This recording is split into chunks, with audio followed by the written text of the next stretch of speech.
It's a beautiful and very warm evening in Kansas City, where we come to you from Kauffman Stadium for Baseball Night in America. It's the world champion Kansas City Royals welcoming in the Detroit Tigers. Hi, everybody. Steve Physiak along with Eric Karros. In the last month, Kansas City has lost 2 All-Stars. They've been starting 3 rookies. They're second to last in runs scored, second to last in home runs. Yet, Eric, they keep on winning. How? Well, and that's what they've done. Look, in the last 7 or 8 games, it's been the starting pitching. No question about it. In their last 7, they're 5-0, and they've only given up 10 earned runs. The starting staff is not what they've been known for. Tonight, Edison Valdez gets the ball. He has been good. Hasn't been great, but he's been good. Decent fastball. He's got the curveball to change. His job, get it to that bullpen. And how about Detroit? It seems like they're built around their offense. Well, look, they're going to flat out slug. That's what the middle of this lineup does. Ian Kinsler up top is having an MVP-type season. But hit home runs, that's what they do. Just the other night, Victor Martinez hit 3 home runs. It was a 6-home-run game for this Tiger ball club. 2 home runs last night. The big trick is keeping this team in the ballpark. They can change the game with one swing. They swing the bats. The starting pitching for the Royals. We're going to have a great matchup. Coming up, it's the Tigers and Royals in an American League Central Division showdown. Baseball Night in America, right here on Fox.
A hot Saturday night. The wind is blowing out towards left. That could be trouble for lefty Matt Boyd, because the Royals have 8 right-handers in the lineup, with the wind helping them push it out towards left. Meantime, let's check out the Detroit batting order. The offense is batting .272. That is second in the American League, and they're averaging 4.7 runs per game. You said Ian Kinsler having an MVP-type season. Leadoff guy is leading the team in RBIs. Yeah, swinging the bat well, career high in home runs. Cameron Maven finishes at second, and Cabrera, Martinez, Castellanos. A lot of power there. Jay up, Justin Upton, hasn't got going yet. Big free agent signed Moya, the rookie, Saltalamacchia, and Iglesias, the man with the glove. And on the mound, Edinson Volquez, the veteran, 33 years of age, out of the Dominican Republic. There are his numbers: 14 starts this year, a 3.9 ERA. Now it's time for the Lowe's pitcher profile. Real important for Mr. Volquez tonight. He's got to locate that fastball. If he can do that, then he can work the curveball and the changeup, which is his real out pitch. Key for him, though, command that fastball. And he had trouble in the first inning in that last start, Eric, as he walked the bases loaded in the first and then settled down, retired 18 of the next 23. But we talked with Ned Yost, and he said it was all about fastball command. And it'll be interesting to see how he approaches his Detroit lineup, just because the power that this club has. Again, as you mentioned, a little warm tonight, obviously a lot warm. Ball will travel. Wind blowing out towards left.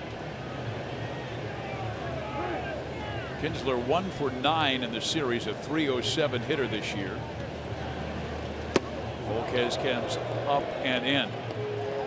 And this guy has torn apart Kansas City in recent years. As a matter of fact, last 8 games, he has 15 hits against the Royals in just 37 at bats.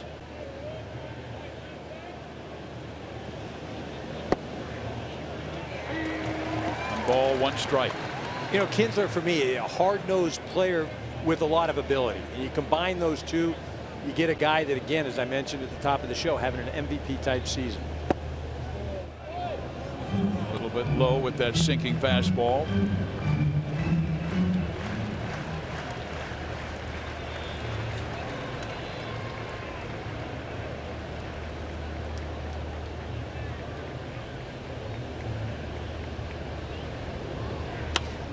Hit sharply to left field, a base hit. And defensively, the Royals without their Gold Glove winner Alex Gordon in left field, and also an all-star third baseman and Mike Moustakas, but still solid defensively. Very athletic ball club. Got Lorenzo Cain out in center field. He mans everything. Eibner, the rookie, out in left. Paulo Orlando, one of the fastest guys in all of baseball in right field. Hosmer, Merrifield, Escobar, and Cuthbert round out the infield. The all-star Perez behind the plate. On the mound, Mr. Volquez. Detroit gets back Cameron Maybin. He's been sidelined a little bit with a quad problem. With that running down the line.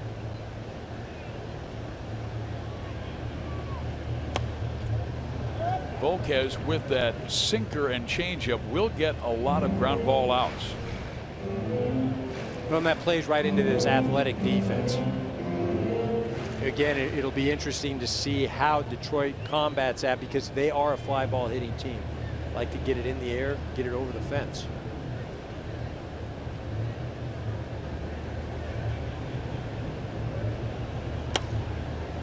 Fouled off. Ned Yost has really done an excellent job this year, helping the team the last 2 years win the American League pennant and the World Series in 2015. But he is, as they say, a player's manager. He has his players back. Well, he really is. And if you look at this ball club, trying to break it down numbers wise, it doesn't make any sense why they win. It's completely opposite of what all the statisticians would say. Hit to right field. Kinsler will turn second, race for third. Orlando brings the throw, and it is not in time. First and third for Detroit with nobody out. You know, this is a real nice job by Maybin. Sits back on the curveball and just shoots it to right. I think that's more of a 2-strike approach than it is, hey, I'm trying to hit the hole. Again, 2 strikes, letting the ball travel. He knows he's got that right side of the infield open because they're holding Kinsler on at first. Kinsler never breaks stride. Slides in there, puts himself in scoring position. Now one of the great RBI men in the game. Almost 1,500 RBIs for Miguel Cabrera. Just 15 shy of that mark in his career.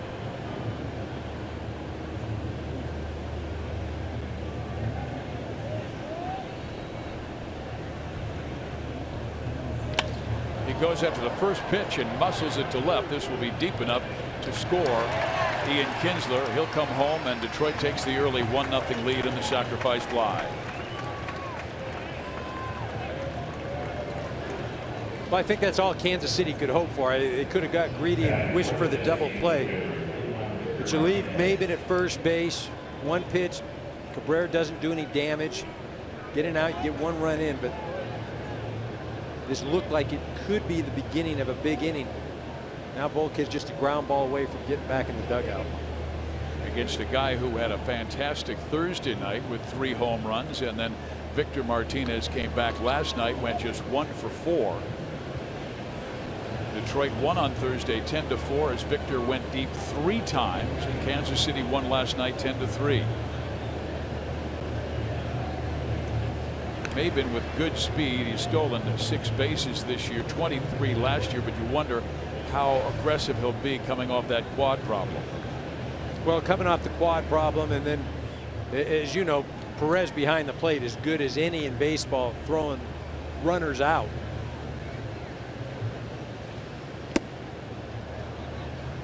I think if I'm Detroit right now, I've got to let Martinez hit.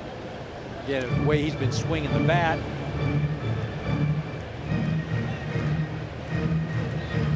He's had a little difficulty with the right knee. That set him down earlier this week. But Brad Ausmus told us it's not bothering him on his swing. It's more on the running and stopping.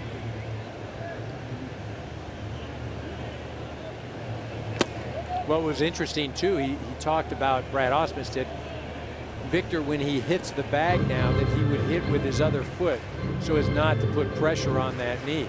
That he was having to change. But most guys, you know, it's easy to say, just touch the bag with whatever foot that comes up. But guys get in a habit and they're comfortable one way or the other. Victor's having to change just to keep that knee calm.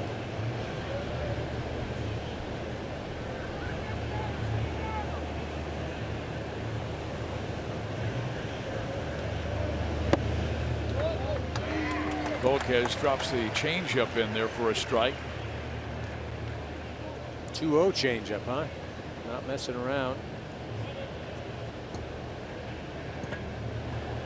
See Sal checking out Victor right there, just looking. Looking down at first at Maben as well. And he then backs off even more in velocity by throwing that curveball. But you see, he falls behind 2-0 and then goes to 2 off-speed pitches. So as a hitter right now, 2-2 count, you're just thinking, look, I got no idea what he's throwing. He may throw the fastball. He just threw a changeup, a curveball. You've really got him set up. Throw something out of the zone here, just off the plate. A little bit low. Count is full. Will they send Maben to try and stay out of the double play? As Victor doesn't strike out that much. So after seeing the 2-0 and 2-1 pitch, if I'm hitting right now, I'm guessing that there's going to be an off-speed pitch coming.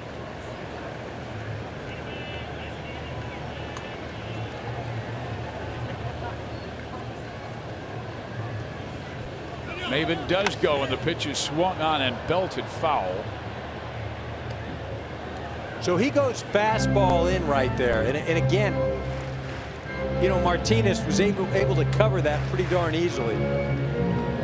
Now, I really think the pitch here is the off speed. I mean, Martinez was sitting on something 2-0 and 2-1. He was waiting for the fastball. He didn't get it.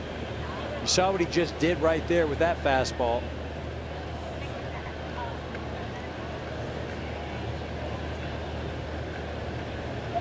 Got the off speed coming right now. Runner goes, swung and missed, and the ball skips into center field. Maben will take third base on the throwing error by Salvador Perez. But they get the big strikeout of Victor Martinez. Well, you can see the way that they decide to go after Martinez. They're trying to get ahead with the fastballs, but once he falls behind, he goes to the off speed. First with the changeup, then the curve. Evens the count at 2-2. Tries to slip in another off speed. This was a fastball way in off the plate, but to get the out, he goes again off speed off of the plate. And that is the first error this year on the Royals Gold Glove catcher Salvador Perez. He skipped that ball into center field. Maben now at third for Nick Castellanos, who is 3 for 8 in this series.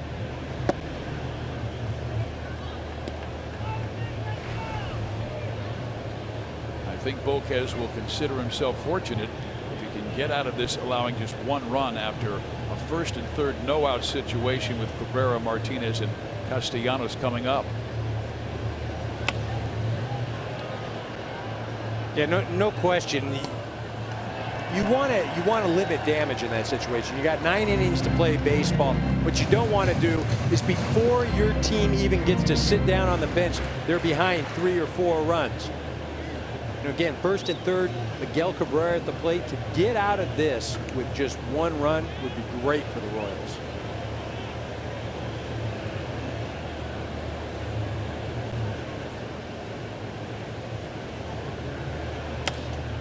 Punch foul 1 and 2, and Nick Castellanos improving on being a breaking ball hitter. Brad Ausmus said the first couple of years pitchers really got him out on that breaking ball low and away with the one that gave the illusion that was going to be a strike and finished out the plate. Yeah, and I watched him last night. Now, granted, it was Ventura pitching, and he's got great off-speed stuff, but he swung at some curveballs that bounced in the dirt. And right now, I know there's a runner on third, but I've got Sal Perez back there behind the plate.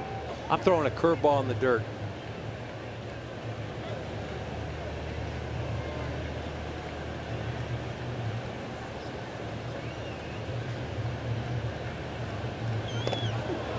He came inside too tight and got him on the left hand.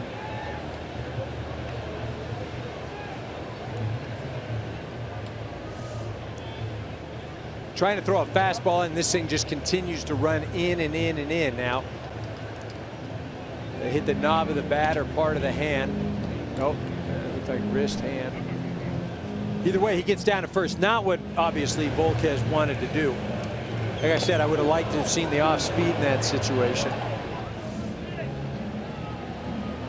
Now he's got first and third. Justin Upton with 2 hits in this series, 1 a double, 1 a home run.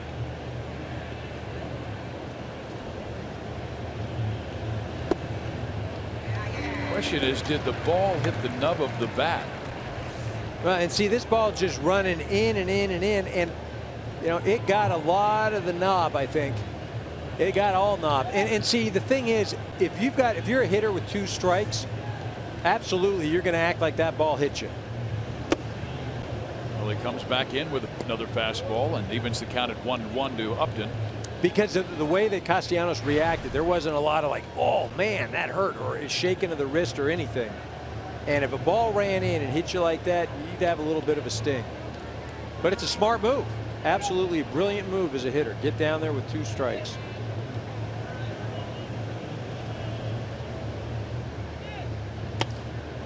Into center field, Lorenzo Cain comes in but has to play it on a hop, and a run scores. It's now 2-0 Detroit.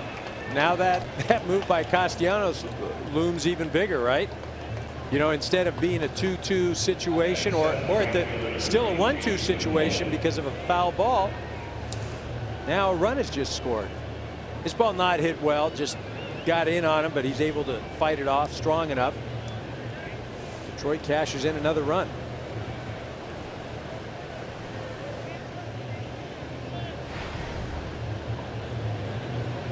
Volquez was able to wiggle out of a first inning trouble his last start against Cleveland and beat the Indians 2-1 with 7 shutout innings, but not able to survive this first, giving up 2 runs, and now facing the 7th batter in the order, Steven Moya, who was called up the other day when J.D. Martinez went on the disabled list for 4 to 6 weeks because of a fracture in his right elbow. This guy is big and strong, 6'6", 230 pounds. And if he squares it up, it goes a long way. And you want to talk about looking good getting off the bus. I mean, there's not a better looking physical specimen. Talk about the height, the athleticism, the build.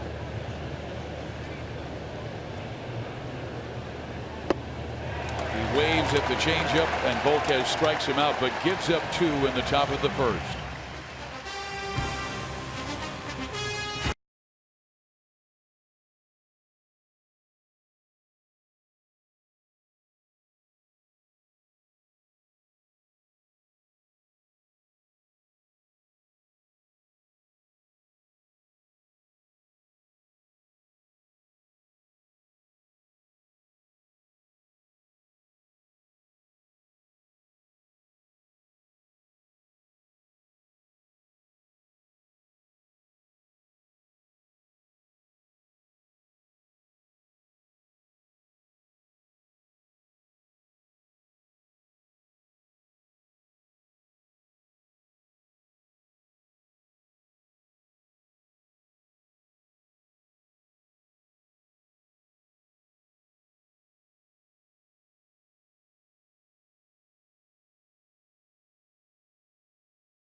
Tigers for second in the American League in batting at .272.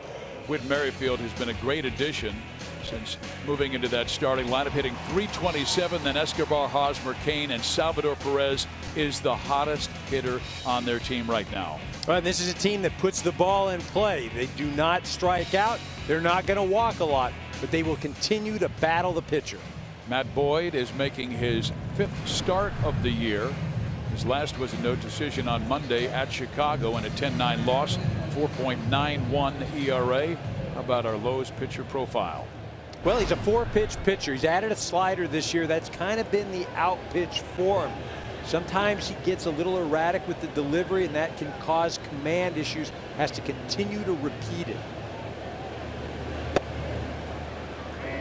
Whit Merrifield has been a pleasant surprise for Kansas City. He has base hits in 23 of his first 25 major league starts. He has a 6-game hit streak currently with 11 hits and rolls this one towards third, and then that goes foul.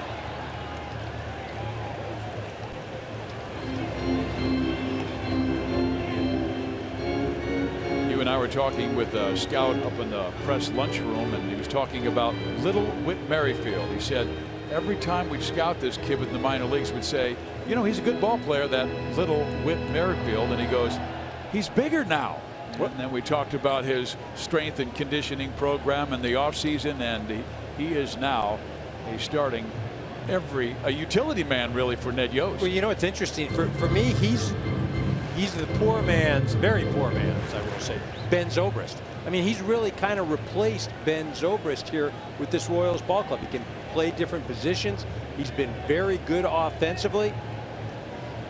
He made this fantastic defensive play last night to rob Detroit of a run that would have tied the game. Yeah, you look at the score of last night's ball game, you think, oh boy, the Royals blew him out. But it's a 1-0 ball game. Merrifield makes a great defensive play, really changed the momentum of the game.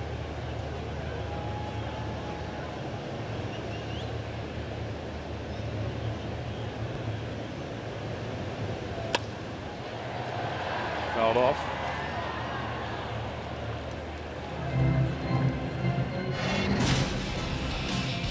First and second, Steven Moya up at the plate. This ball looks like it's going into center field. Merrifield makes a play, gets it to Escobar, gets the force out. And again, in that inning, Tigers don't score. And Eric has a great feel for the game, because his explanation after the game was, Herrera's on the mound. He has a tremendous fastball. I cheated a little bit towards the middle, and the play goes up the middle. He's right in perfect position. Even though he had to dive to make the play, he has a great feel for baseball. He rolls this one to third, picked off. Castellanos, quick toss, and he got him just barely. Nice play.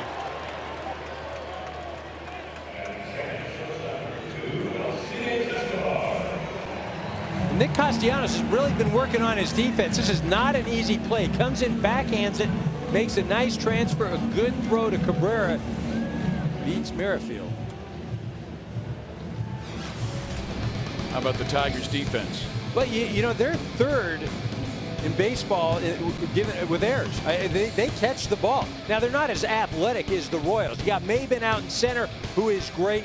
You got Upton out in left. You got Moya in right, and then the infield, Castellanos, Iglesias, Kinsler, and Cabrera.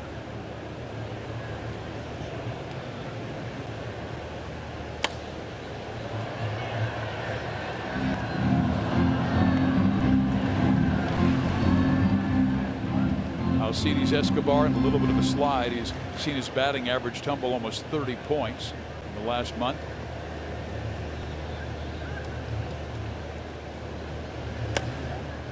Loops that one towards right, but Cabrera will drift over and make the catch in foul territory for the second out. Let's look at the keys to the game, sponsored by the Lincoln Motor Company. Well, with Detroit, no glove, no love. They're going to have to catch the ball. Kansas City is going to put it in play. They're not going to walk. Boyd is a contact pitcher. Kansas City, keep this Detroit ball club in the park. Gave up 6 home runs on Thursday night, 2 last night. Warm weather. Let your defense take care of things.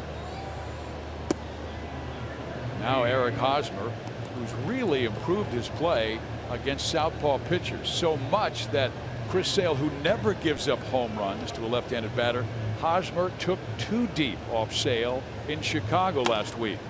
A ground ball up the middle. Kinsler cuts it off. 3 up, 3 down for Matt Boyd. 2-0 Detroit.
Lincoln Motor Company and the exhilarating new Lincoln MKZ. Baseball's 2 biggest summer events back-to-back. The T-Mobile Home Run Derby on ESPN July 11th at 8 Eastern. And the very next night, don't miss baseball's biggest stars at the 87th All-Star Game presented by MasterCard July 12th on Fox. Coverage begins at 7:30 Eastern.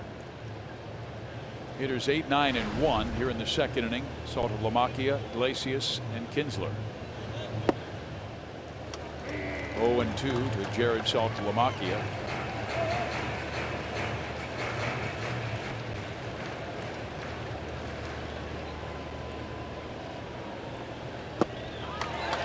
A swing and a miss, and a good changeup, and Saltalamacchia is the 3rd strikeout for Volquez. And Volquez not messing around at all. Went off speed all 3 pitches.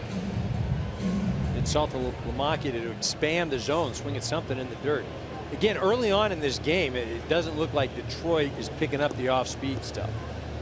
Volquez has the 3rd lowest ERA at home in the American League, 2.06. He's had a difficult time away, but this is a big ballpark. There's more acreage at Kauffman Stadium than any other American League facility. That's why athleticism, speed, imperative for the defense. Iglesias goes to right field. It stays up for Orlando. 2 out. Coverage of the 116th U.S. Open Championship from historic Oakmont Country Club continues tomorrow as they finish the 3rd round at 7 in the morning Eastern on FS1. Then it's final round coverage starting at 11 a.m. Eastern on Fox, or you can watch it all live on Fox Sports Go.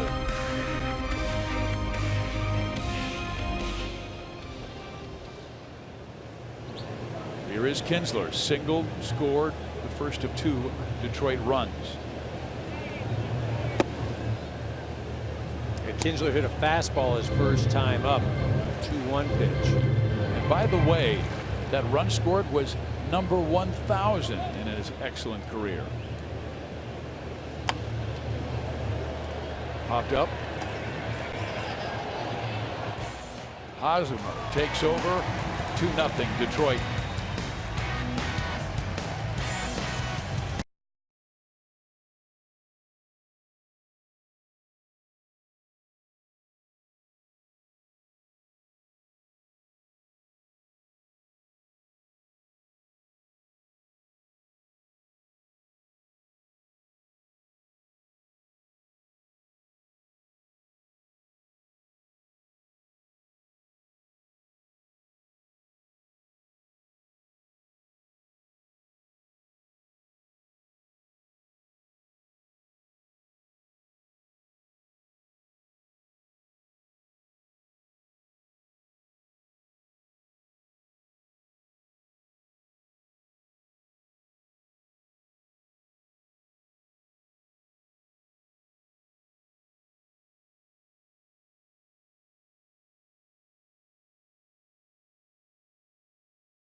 By Chevrolet, find new roads. Steve Physiak, Eric Harris with you at Kauffman Stadium. Great crowd on a warm Saturday night. Tigers scored 2 off Volquez in the second. He settled down with a 1-2-3 as they scored 2 in the first, I beg your pardon, and he settled down for a good second inning. Now Lorenzo Cain facing Matt Boyd.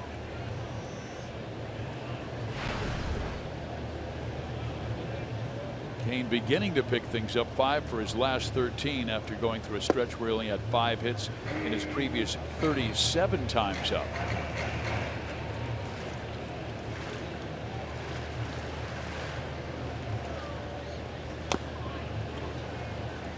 We mentioned it earlier.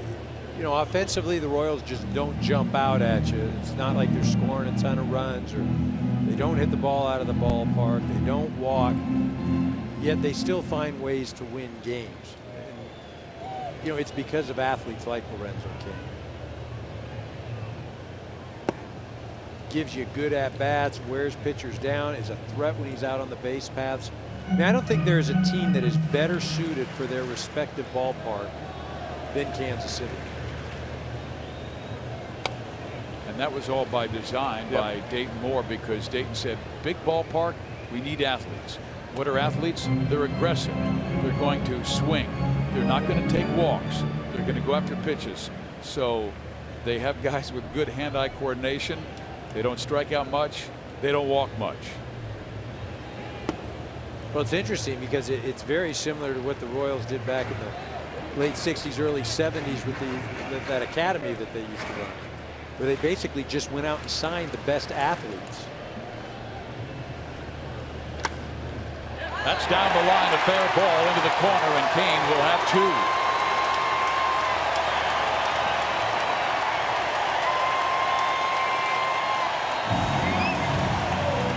That academy produced athletes like Frank White, UL Washington, and Lorenzo Cain would have come out of that academy. You see this pitch down and in, doesn't get it down or in far enough.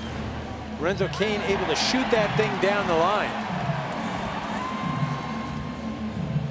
Castellanos doesn't have a chance on this. Now the hottest hitter in the Royals lineup, Salvador Perez, with a 9-game hit streak, 16 for 36. And they have pitched him tight. but when you miss trying to go in, he has not missed hitting it out. Well, and when facing a guy like Boyd, you know, Perez just has to make sure he gets it over the plate. You have a tendency to expand your zone when you face a guy like this because you feel like you can get to him. See, that pitch is called to strike. I'm not so sure that's not a couple inches off the inside part. But Perez doesn't offer at it because he can't do anything with that. Where you're going to hit that thing foul. Wait for him to leave it out over the plate and then drive it.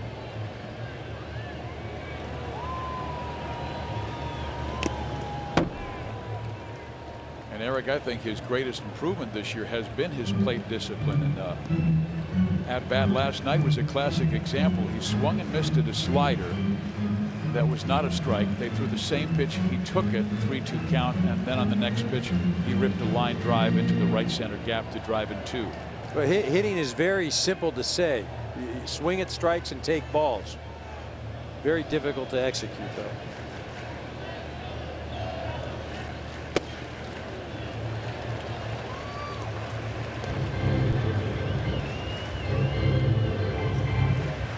So if I'm Boyd right here, I'm going to come in with that slider, cutter, something in off the plate. Try and get Perez to offer at it. If he does hit it, probably going to get jammed.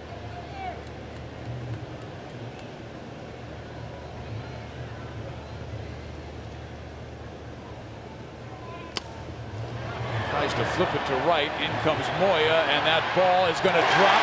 Kane will make it to third. First and third with nobody out here in the bottom of the second inning.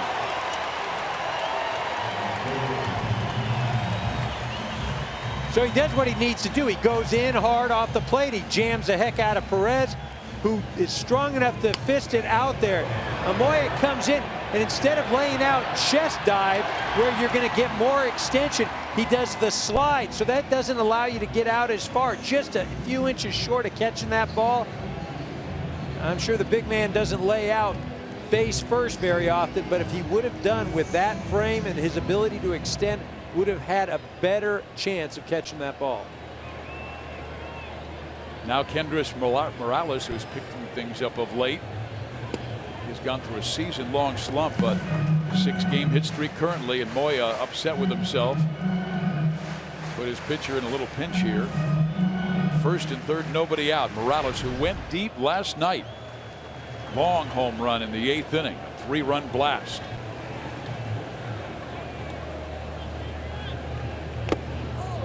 Boy, almost came out of his shoes on that one.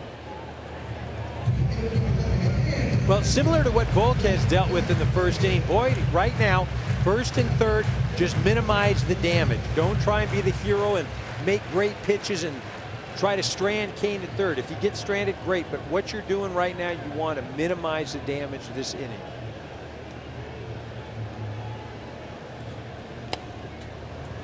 Fouled off, 1-2. Something off the plate right now in the outer part, maybe a changeup. Either 3 or 4 inches off or 3 or 4 inches in. Early in the games, he's been fantastic. But after pitches 45, opponents batting .354. Right now he's only at 26 pitches. But obviously opponents adjusting to him as the game progresses, second, third time through. And now Morales slugs one into left field. This will score Kane easily, and the Royals have cut the Detroit lead to 2-1.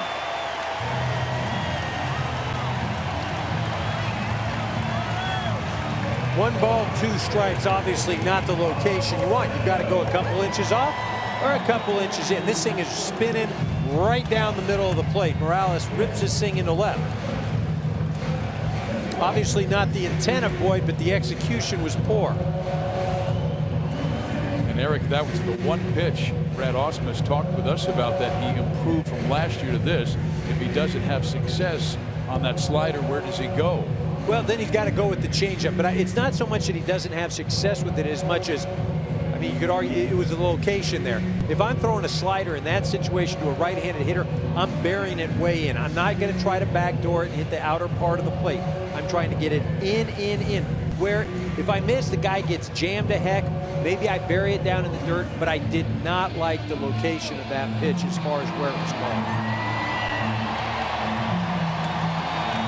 Boyd, Toronto's 6th round pick in 2013 out of Oregon State, great baseball school. And then he was acquired in that David Price deal along with Daniel Norris. Here is Paulo Orlando with the first and second, and Orlando's bunting, and it's a good one. Boyd up, and he throws it away, and this will score a run, and the ball hit Miguel Cabrera, and he's a little hurt.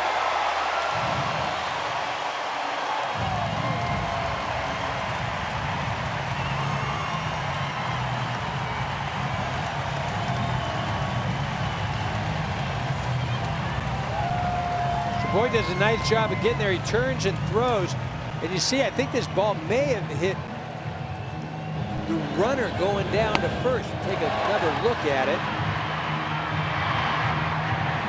and I think then he runs in to the left arm of Miguel Cabrera. As a first baseman, you're in a very vulnerable position right there, especially if that ball is tailing into the runner. You've got your arm out, you're extended, you're basically helpless. The runner running down with full force runs into that arm. Great way to hyperextend, even break an arm. You see how he gets caught up in the left leg of Paulo Orlando. Loses the glove.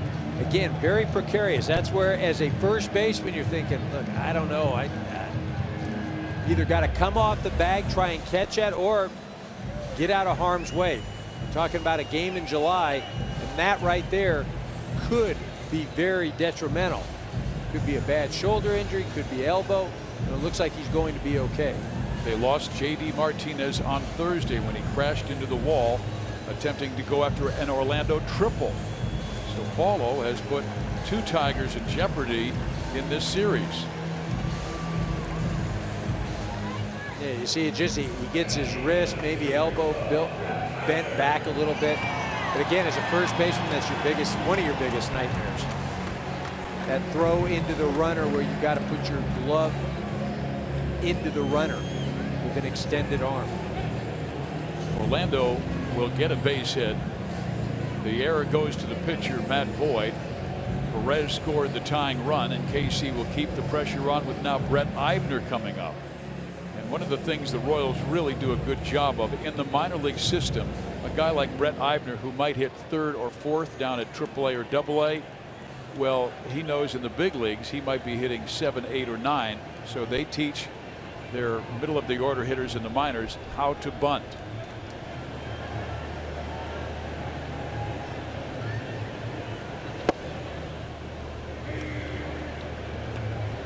Meantime, Detroit already has their bullpen busy with Anibal Sanchez, who's a former starter, throwing down in the Tigers' pen. That has been the Tigers' Achilles heel this year, as it has the last 4 or 5 seasons. Eibner swings and fouls it off, now down in the count 0-2. He had a great start with hits in his first 5 games, but then last night 0 for 4 with 3 strikeouts.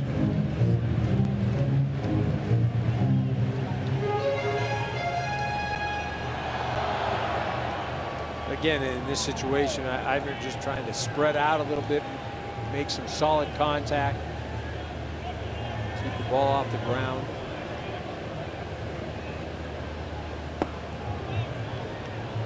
That's a good pitch by Boyd. Very enticing right there. Eibner does a nice job of laying on. Now you've set yourself up. You can throw that slider, bury it down and into the right-handed hitter.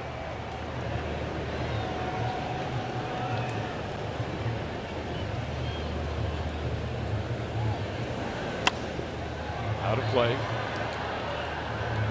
Left the fastball out over the plate. You can see that Saltalamacchia wanted the ball in.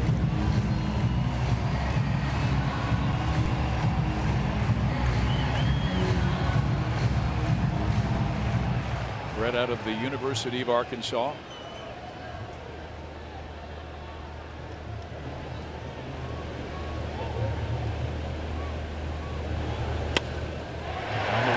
Line, foul. His first RBI was one for the ages. was a 10-pitch at-bat in that incredible comeback over the Chicago White Sox. His first Major League RBI, a walk-off. And remember, I think he shot that ball to right field, if I'm not mistaken. Yep. He fouled off tough pitch after tough pitch.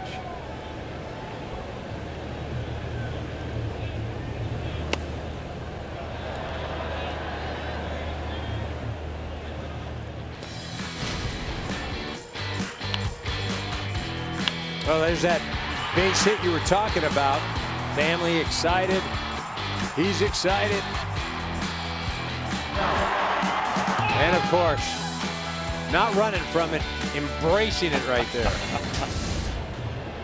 That's Joel Goldberg, who is the Fox Sports Kansas City sideline guy, and that ball is pushed to third. They've got one. Kinsler does not make the turn because Eibner runs very, very well. Now it's time for a greater coverage of baseball, sponsored by T-Mobile.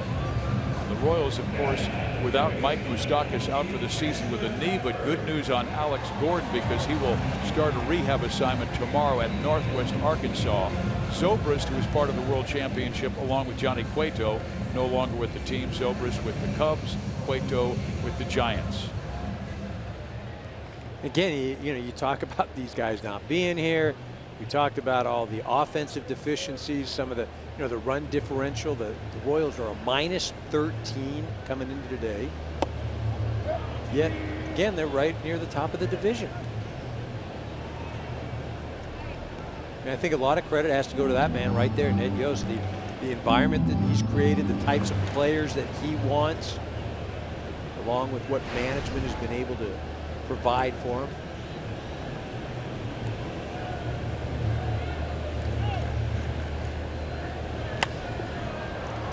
The other thing he does so well, he really has great trust in his coaches. He lets Dave Island handle the pitchers. He lets Dale Swain handle the hitters, and he kind of manages the whole situation, and there's a real trust in that clubhouse. Don Wakamatsu's his bench coach. Great job. Pedro Grifol works with Salvador Perez, and Drew Butera, excellent catching instructor.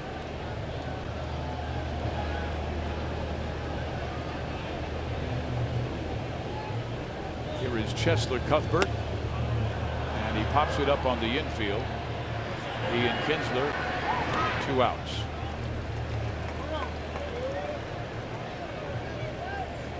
Huge pitch by Boyd right there. Able to get in with that pitch on the hands of Cuthbert. See right here, Salto Amati wants it up and in. Boom, right to the target. Excellent pitch by Boyd. Boyd had 38 pitches to get 5 outs, now facing Whit Merrifield, who is robbed of a hit on a terrific play by third baseman Castellanos. Start the bottom of the first.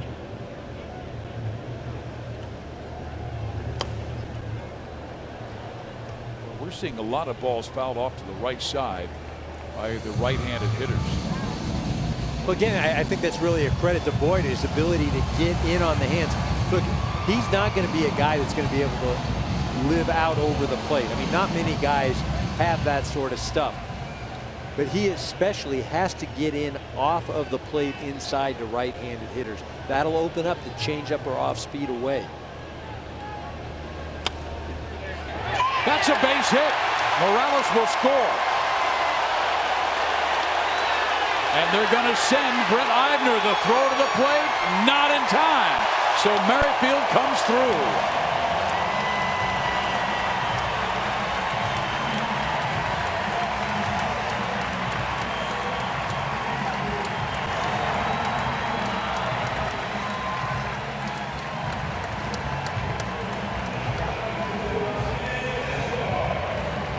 Whit Merrifield doing it again for these Royals. Defense last night. Ball down the line. Almost looks like it bounces in foul territory, but may have gone over the bag fair. Third base umpire Will Little down there.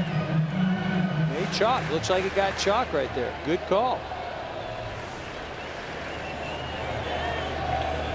Bill Little, the third base umpire. Now Escobar pops it up right side, long run for Moya. It will be beyond their reach.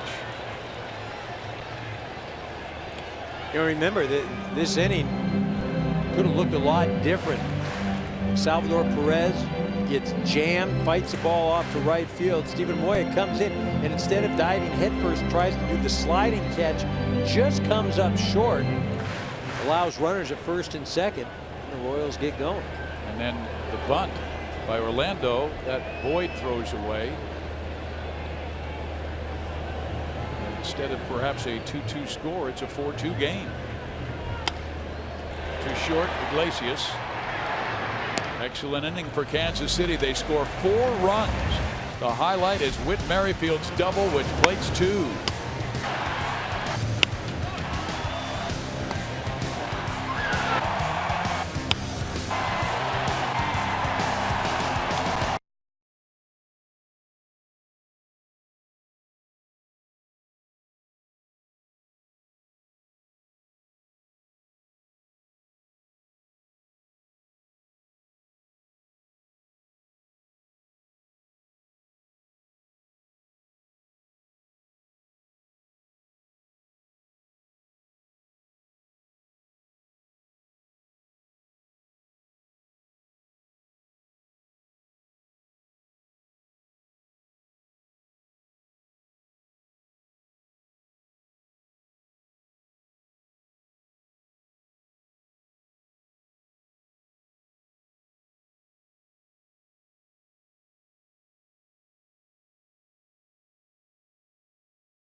Steve Physiak, Eric Harris. We now welcome in Royals starting pitcher Danny Duffy, who is 2-1 this year with a 3.17 ERA. He's in that Royals dugout. And Danny, you've moved from the bullpen to the rotation. Your pitching coach Dave Island says you've gotten to the point where you understand who you are. Who are you?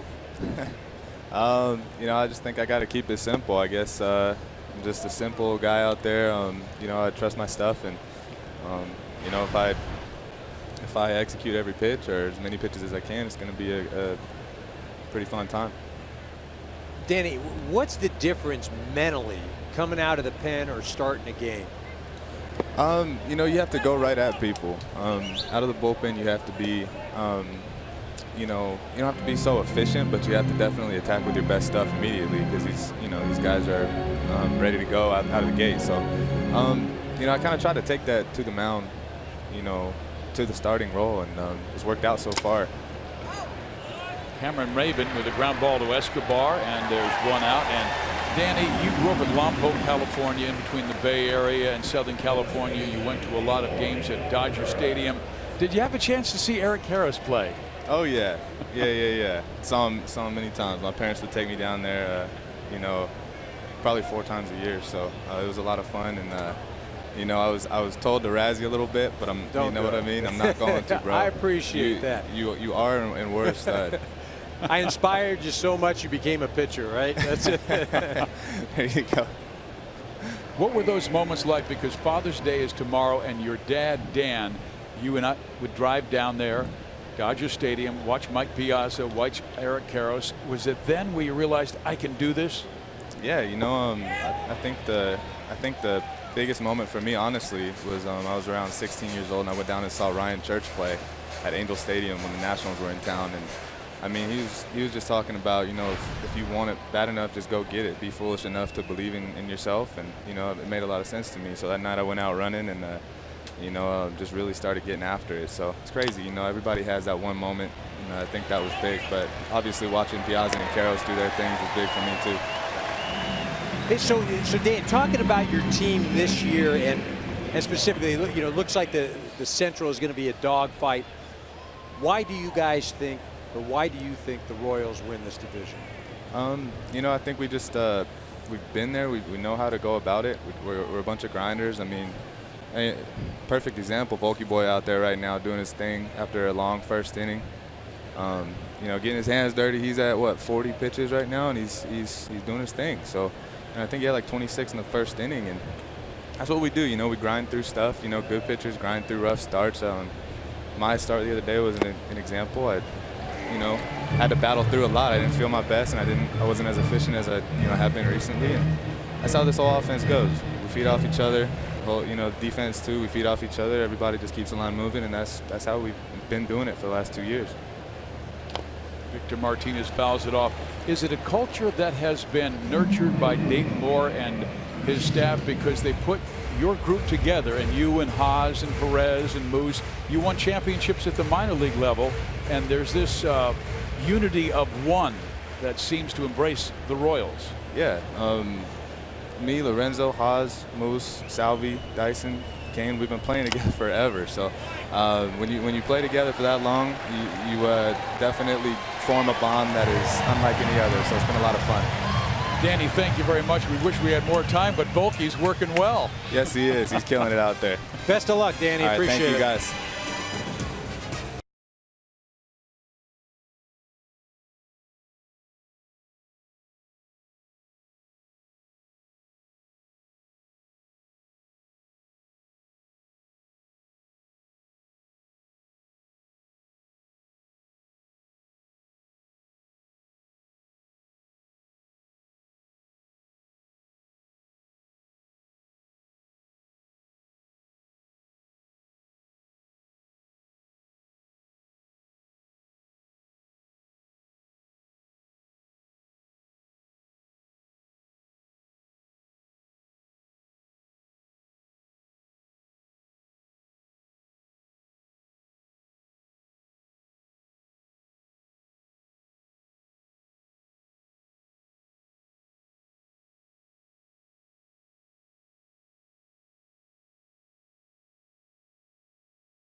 Eric Hosmer swings at the first pitch he sees to start the bottom of the third inning. Kansas City with a 4-2 lead. Steve Pizziak along with Eric Karros, and we're joined by Michael Milken from the Prostate Cancer Foundation, raising money all week long with, you're trying to keep Dad in the game, and tomorrow being Father's Day. Talk about what you've done. Well, this is our 21st year, and we've raised $45 million from home runs hit. And probably the most impressive statistic I can give you is the death rate since we started has dropped 50%. And tomorrow on Father's Day, there'll be 4 million men who've had prostate cancer living normal lives with their families tomorrow. And thank you, Major League Baseball. Thank you, Fox. Thank you, the Royals. It's made a difference. And as you know, the initial idea was keep Dad in the game. Come out to the ballpark. Remind your dad, your brother, your buddy to take that simple blood test. Well, and thank you for getting involved. What made you choose this endeavor? Well, Major League Baseball, we figured give a chance to talk to someone at the game. There's very few sports that you have a chance to say hi to someone. And it gives you that. And we also got to team up with Eric Karros, the greatest home run hitter in the history of our home run challenge. 15 home runs in 30 games. You know, Eric asked, that's impressive. Could we just run this all year? Yeah. He'd have been hitting 80 home runs a season, right? I'd have been flying around with you, Michael. That's the truth. Adam Dunn had 19. Alex Rodriguez was 17. Who holds 16, and Beltran and Eric with 15 each. And you have really delivered for prostate cancer research. That is an understatement. And I would say out of those 4 million men, 1.4 had advanced prostate cancer, and the $45 million has helped bring 6 new drugs to the market. And so even people diagnosed today with advanced cancer have an excellent chance to lead a normal life. A man today diagnosed with prostate cancer has a 99% chance to live 5 years or longer.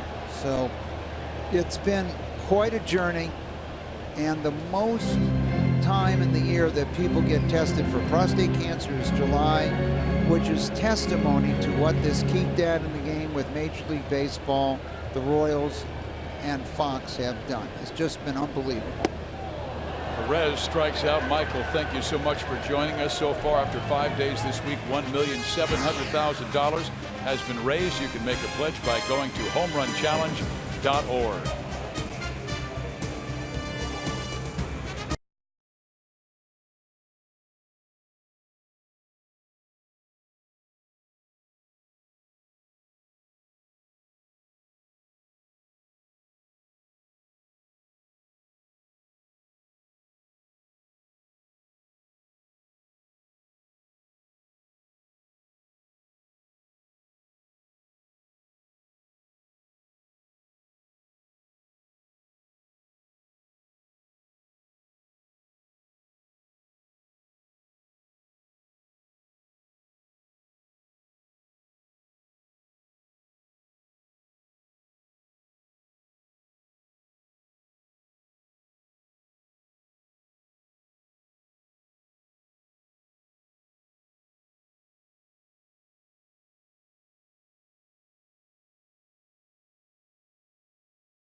Network.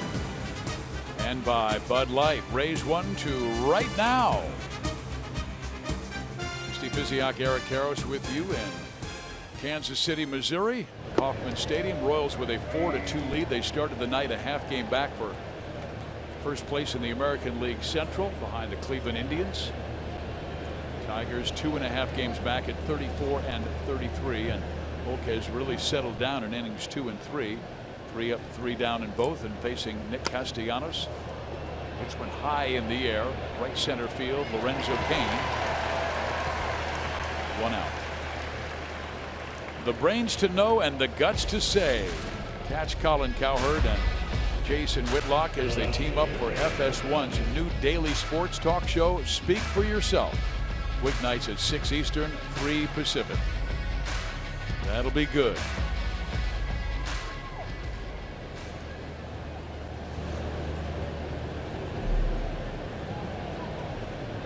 Now the batter Justin Upton lined a single to center field. His first time up, drove in a run and smacks a fastball back to the screen. Strike 1.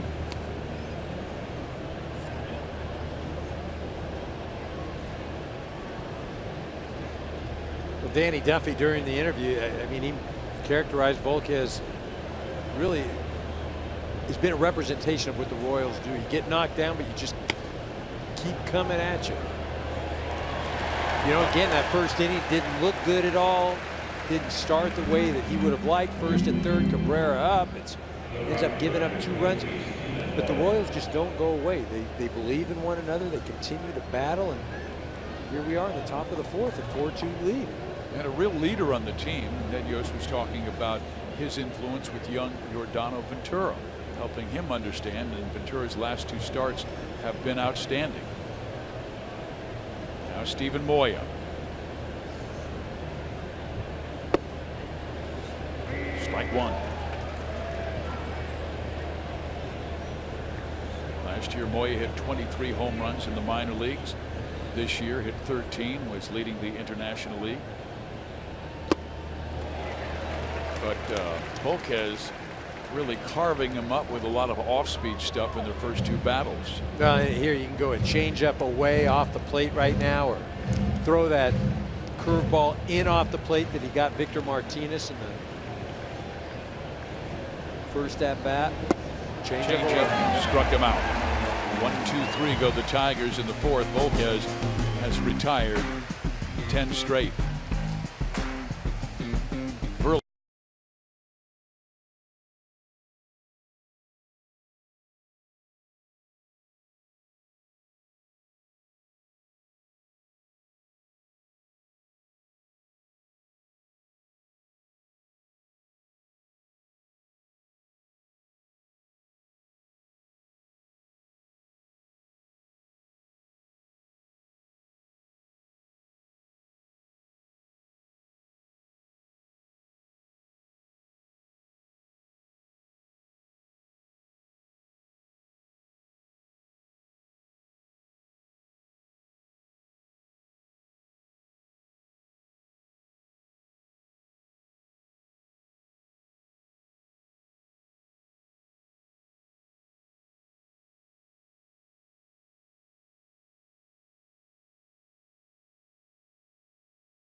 Tigers. The Tigers won game 1 10-4, and the winning pitcher was Justin Verlander, who now joins us in the Tigers dugout.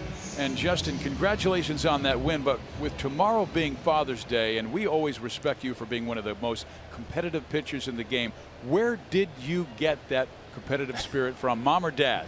Man, I'd probably have to say Dad. I mean, tomorrow's Father's Day. I got to say Dad, right? Yeah, I'm going to say Dad. So what did he teach you growing up? Because I've read about your history growing up, being a dominant Little League player, and I would imagine Dad Richard was pretty responsible for that. Yeah, absolutely. You know, my dad was the one that got me off my butt. You know, hey, let's go practice, let's go, you know, hit some balls or go throw or whatever. You know, he pushed me to have the work ethic that I do. So when you're talking about your relationship with your dad, you have some struggles last year. Does Dad offer advice? Does Dad try to say, hey, look, I've seen... No. It's funny enough, when I first started pitching and my parents realized that I had a decent arm, he literally had to go get the... Cuttenbris Morales with a blast to left center field, and he'll have a double. Justin continued. Yeah. Dad. So my dad literally had to go get How to Pitch for Dummies, you know, those books. and we're sitting out in my front yard, and he's like, all right, now you're going to step back with your left foot here, you know, turn this one. So I don't think my dad is going to call me up and offer pitching advice, you know, too often. He did give you your edge, though. Yeah, he gave me that much. So what was it? I mean, was it just something, a mechanical issue? Was it a physical issue? Was it a, you know, what went from the absolute dominance of Justin Verlander to a good big league pitcher to now again the dominance? You know, it's physical. You know, and I don't like to talk about it too much. Obviously, nobody wants to hear excuses. You know, I battled through a couple things and you know, worked my tail off. But in the end, I wasn't right. This game is hard enough when you're healthy. It's a rude awakening when you're not healthy and you're out there trying to compete. So. You know, just getting back to feeling really the second half of last year, got back to feeling like myself, and was able to go out there and have fun and not hurt and just be able to pitch. As you've gotten older, more miles on the arm, has your routine changed? Have you had the way you take care of yourself? Yeah, you know, maybe a little bit. I think, you know, I'm very routine oriented, but I think mostly I've just learned to listen to my body a little better and not have to stick to my routine as much. I can kind of vary from start to start based on how I feel. The one thing I saw on Thursday was 95, 96, 97 miles an hour as we see Orlando pop up. But why is your velocity back up? Just health. You know, I'm able to let it go. The arm feels good. You know, and just, you know, it's my body's working the way it's supposed to again. So, you know, I always had a good arm growing up, and you know, like I said, it was kind of a rude awakening when I didn't feel good, wasn't healthy. How hard it is to pitch like that, but you know, put in a lot of hard work, got back where I needed to, and everything's kind of just progressed from there. You watch a guy like Fulmer this year and the success that he's had. What have you been able to do to mentor him at all? You know, it's funny. You know, we talked a lot in the spring, but when somebody's going the way he is right now, man, you just don't say a word. Just let him keep going out there and pitching. You know, he's making the game look easy, but he's got tremendous stuff, man. It's a lot of fun to watch.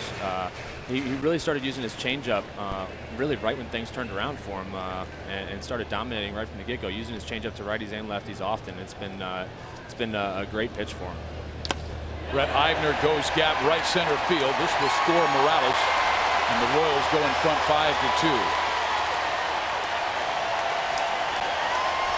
Justin, can you talk about the challenge of pitching to Kansas City's lineup? Yeah, it's a tough lineup to face, man. These guys, 1 through 9, they really battle. Nobody gives in. They don't strike out a lot, so you know, you get a couple guys on base and need a big strikeout. It's not easy to get. You really got to work for it. You know, they're pretty relentless. You got to be on your game, and you got to be mentally prepared to just go out there and grind the entire game. So what is it with your ball club this year? Near the top of the division right now, it looks like it's going to be a battle till the very end. So what's going to allow your team to come out on top? You know, I think we've started to sink here the last you know, month or so. I think Shane coming back and going to the bullpen's been a big shot in the arm for us. He's done a fantastic job out there.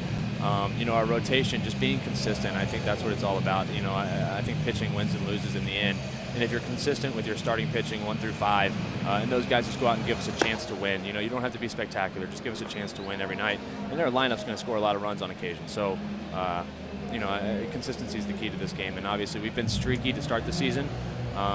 You know, obviously, that's not ideal. You don't want to be a streaky team. But if we're going to be streaky, man, let's just win a bunch when we're playing good.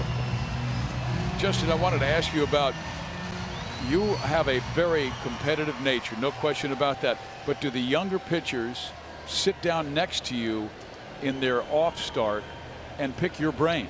Yeah, sometimes. I mean, we all sit together and talk about pitching, just kind of pitch selection, or sometimes I'll just kind of say what I'm thinking, and you know, Fulmer or Boyd or some of the other guys will kind of ask why I'm thinking that, or you know, what's kind of running through my brain. I think that's just kind of the nature. Everybody, you know, we're all striving to make everybody better here. Our one ultimate goal is to win the championship. So any way I can help, or you know, really, I mean, I asked Fulmer earlier in the year how he gripped his slider, because he's got a nasty one. So, I mean, everybody's looking to get better any way they can. So what's the feeling, you specifically being the ace of the staff, but over the past few years, you know, Scherzer comes and goes, right? Price comes and goes. You know, Porcello leaves. How does that set with you, I guess? You know? Well, I mean, it's the nature of the game, really. You know, it's oh, no. Get the Cuthbert deep to left. Not deep enough. That's an out. Just an out, right? Yeah, that's a long that's a 0 for 1. Just a long out. You know, it's the way this game is nowadays. You know, I feel very fortunate to have been able to play my entire career thus far in Detroit. That doesn't happen nowadays too often. So, you know, I'm the only one left, and even though it seems like just yesterday to me, I'm the only one left from the 2006 World Series team. It's you know, it's crazy for me to think that, and especially this year we're doing the 10-year anniversary of it, and having all the older guys come back and throw out first pitches and whatnot. So, being able to be a part of that's pretty special as well. But you know, you see those guys come and go, and you make friends, and it's tough to see them leave, but you kind of expect it. You mean Kenny Rogers isn't starting for you tomorrow?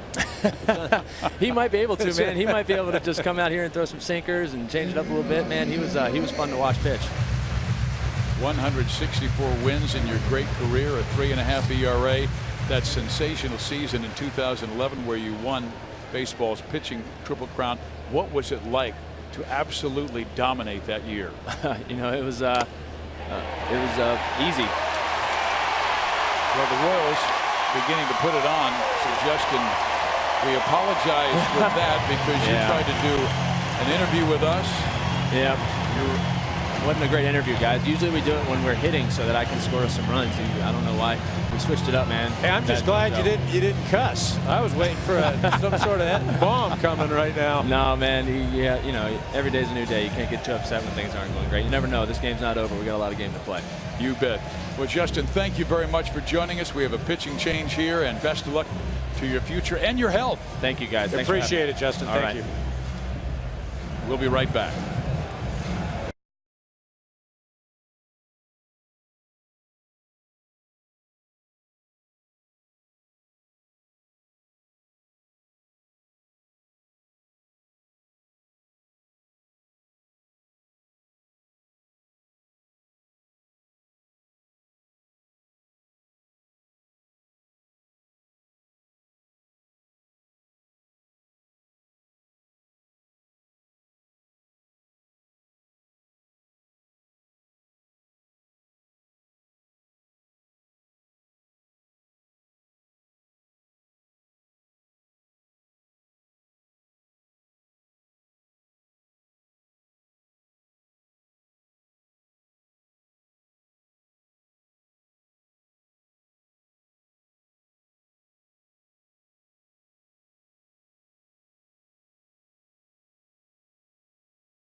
Due to pitch well at Kauffman Stadium. 3 starts now. He's allowed 15 runs in 10 innings and 6 tonight.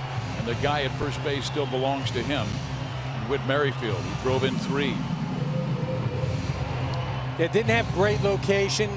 Gave up some jam shot hits as well. Again, as you mentioned, there's just not a lot of success on the road. Now Anibal Sanchez, who just a few years ago was a 14-game winner as a starter in 2013, but he's had some injury problems. Facing Alcides Escobar.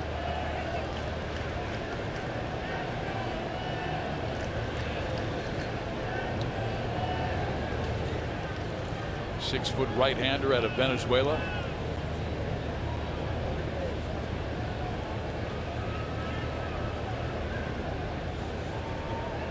Merrifield is a threat to go. He's stolen 3 bases this year, been caught just 1 time, and that was on a challenge. Ruled safe at first and then challenged, and he goes. Pitch is swung on and missed. Throw to second base.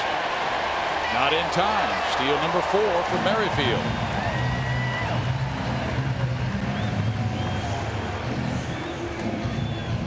As we talked about, this club very athletic.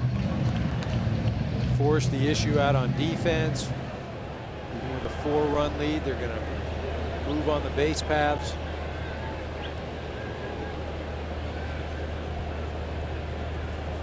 Escobar 0 for 2. As I say, it's a great situation to run as well. You got 2 outs, and at the very worst, Escobar leads off the next inning. Now you've got a runner in scoring position. You've got to really go after Escobar. You don't want to put him on first and then have to face the dangerous Hosmer.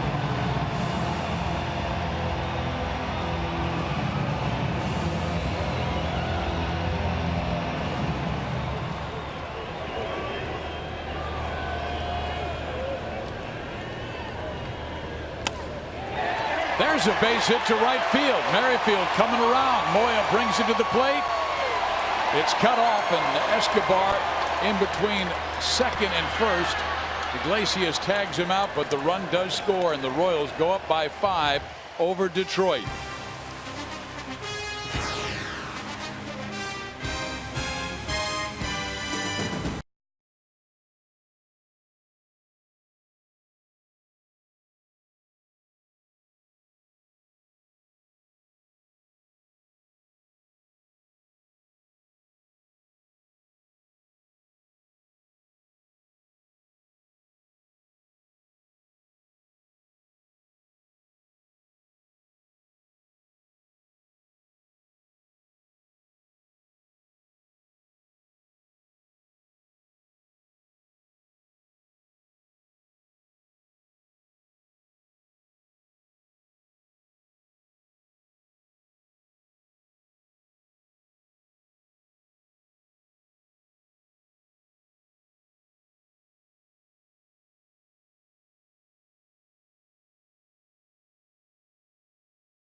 Edinson Volquez to start the 5th inning, facing Jared Saltalamacchia, and he throws him a first pitch fastball, swung on and missed. Strike one. Struck out Salty for the first out of the second inning. Now he starts the fifth. Good changeup. Strike two. And Eric Volquez faced 7 batters, gave up 2 runs first inning. He has not allowed a base runner since. What have you seen from first inning to second and on? He's gone to his off speed.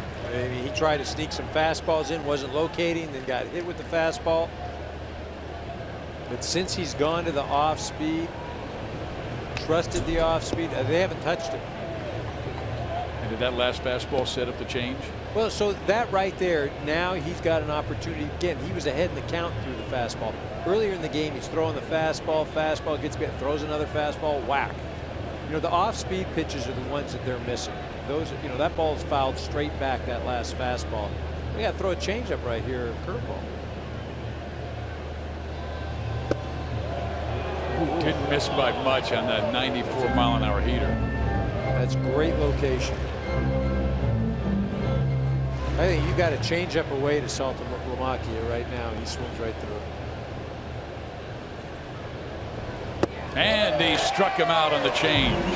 Time for a game break. Here's Chris Myers in our Los Angeles studio.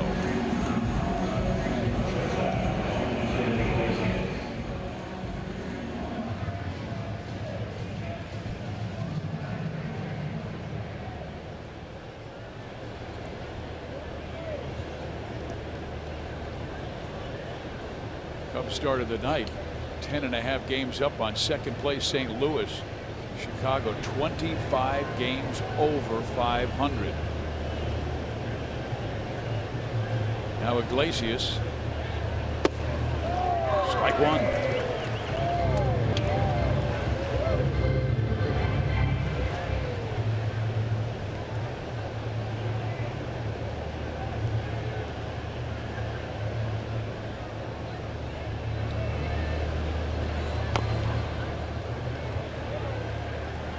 So he's gotten ahead of him here with 2 fastballs. So in a vulnerable spot right now if you're up at the plate. Great time for a breaking ball off the outer part of the plate, or a changeup that comes back over the outer part of the plate. Playing my video game up here. Yeah, I was going to say breaking ball away.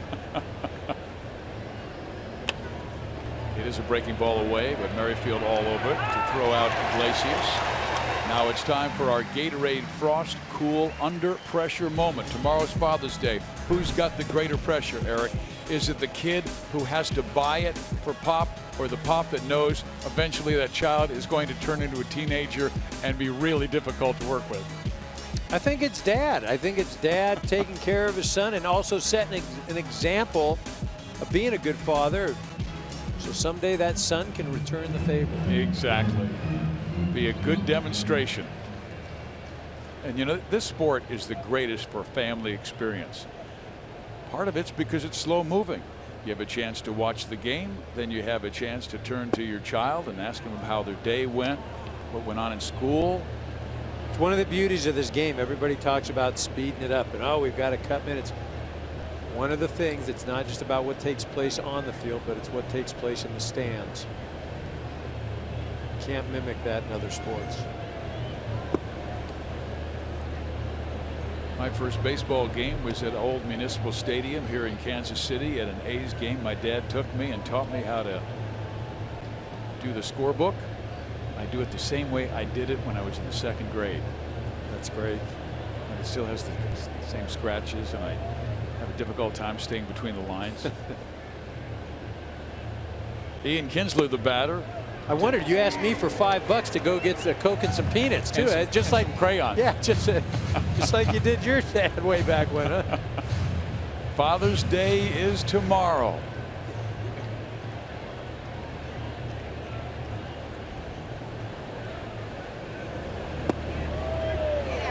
There's a strike on the outside corner to Ian. He debates the call with Ted Barrett, the crew chief, who's one of the best umpires in the game. Very fair.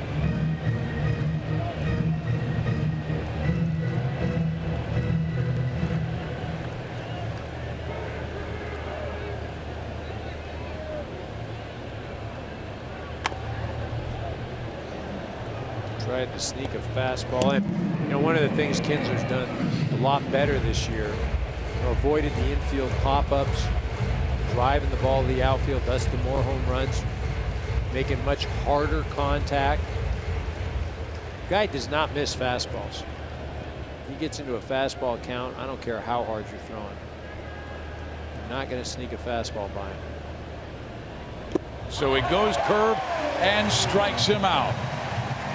When we come back, we'll watch hit one of the real leaders in this Kansas City organization, Eric Hosmer.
What you love with Pepsi emojis. Say it with Pepsi.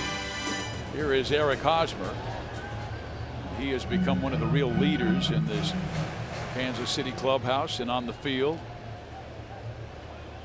He really credits his dad with Father's Day tomorrow. His father, Mike, was a fireman when he was growing up in Florida and was Eric's travel ball coach. And I asked Eric, I said, what did your dad teach you as far as baseball? And he said, he taught me base running and defense. Those are the two things he worked with me on. He really didn't work on my pitching or my hitting. I'm sure Mike might differ with that.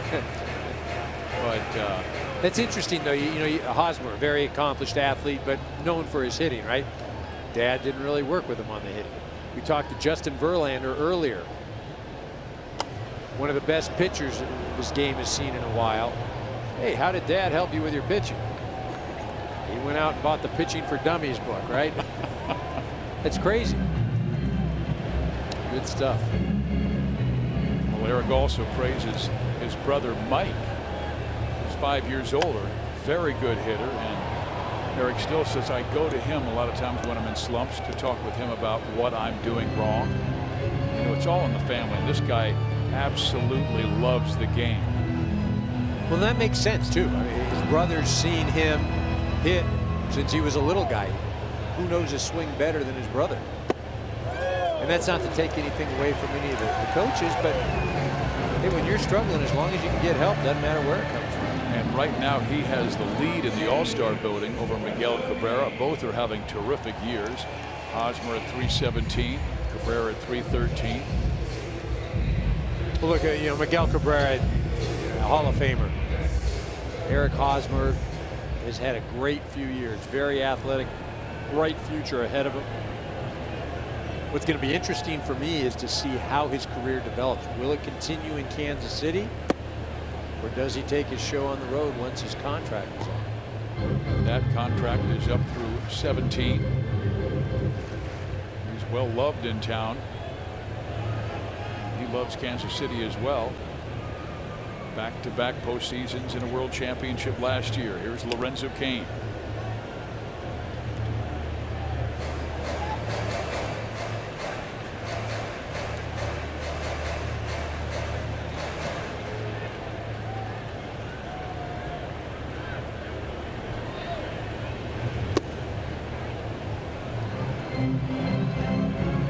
Sanchez trying to work that pitch away. Ted Barrett, home plate umpire, and having none of that. Not giving him an extra few inches. You mentioned Ted, one of the better umpires in the game. And they're 2-1.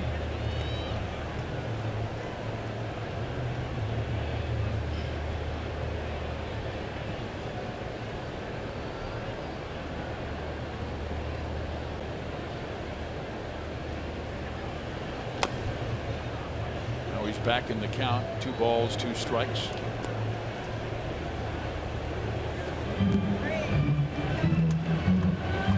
Detroit scored first with 2 in the first, but the Royals came back with 4 in the second and 3 in the fourth to take the 7-2 lead. Merrifield has driven in 3.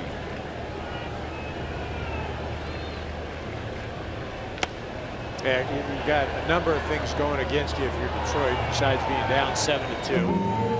You've got the top bullpen that you're going to have to face, so you can't really think that you're going to score a ton of runs. Plus, you're playing against a team that has a home record of 23-8, which is tied for the best in all of baseball with the Chicago Cubs. Down the right field line, and it will curl and go foul. Lorenzo knew it was foul the way he was jogging down the line.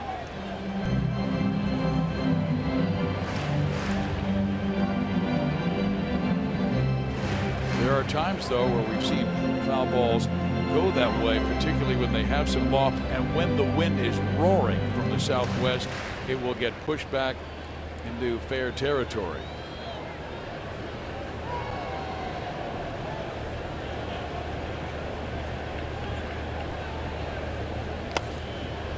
Again sends it foul. And Sanchez was a quality start with 4 really good pitches. Now moved to the bullpen where he can air it out, but it looks like he's lost velocity. Coming out of the bullpen, he's been 90-91. Well, again, this guy was one of the better pitchers in the American League. When you looked at his numbers, a solid top of the line number 3 guy. Last year started giving up a ton of home runs, carried it into this year, relegated to the bullpen. And it looks like 2, a 6, a 4, and a 3 double play. Time for a game break. Here's Chris Myers in our Los Angeles studio.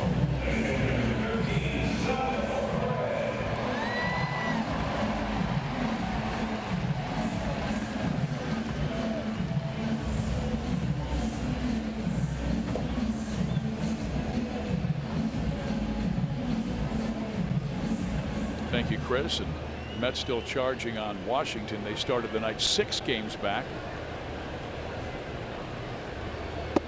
Now Salvador Perez, who has singled and scored and struck out 1 for 2. He's pushed his hit streak to 10 straight games. On the hands, and again they try and tie up Sal inside with the fastballs. That ball he hit out the other night, I believe, was a breaking ball. Again, with Perez, you're going to have to get in on his hands. Doesn't really have the short, quick swing, but you're going to have to get in there off the plate. And then he loops a base hit into left field.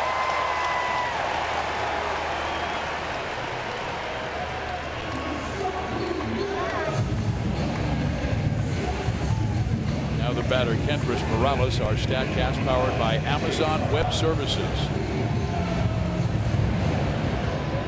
But you see, this ball was an absolute rocket. 110 miles off the bat. This one had a little distance, not quite far enough to get out. Max height was 48 feet. He's beginning to put things together. 7-game hit streak, 9 hits. He's 2 for 2 tonight. This guy's so important to their lineup. He drove in 106 runs to lead the team last year. But he's one of those very confident veterans who knows the first 2.5 months don't mean that much. So he presses on. And again, as you mentioned, a very valuable piece. Switch hitter, sits in the middle of that lineup, especially with Moustakas out this year, Gordon being out for a period. He mentioned out on a rehab assignment starting tomorrow. But at some point, you know, Kendrys Morales, for the Royals to get into the postseason, he's going to have to contribute. Check out that shift. You've got the third baseman in short right field. Takes a shot that way, but couldn't get it over enough. They get the force at second, and we head to the 6th inning of play here in Kansas City. The Royals leading the Tigers by 5.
And by Geico, 15 minutes could save you 15% or more on car insurance.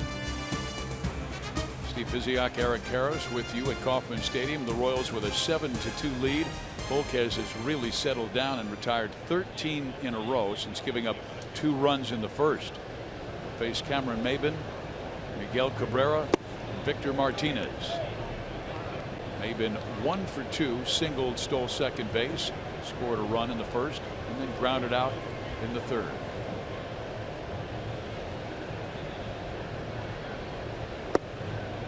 Strike, 1-1.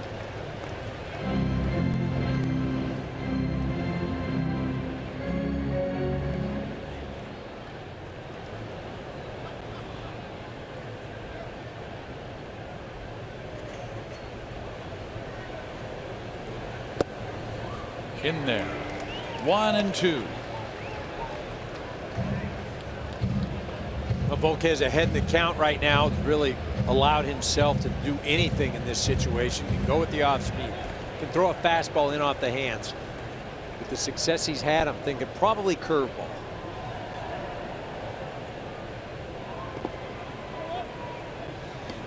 Did go off speed, a little bit short.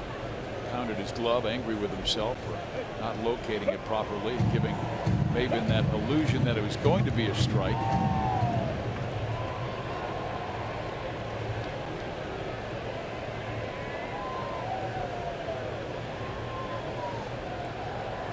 shake.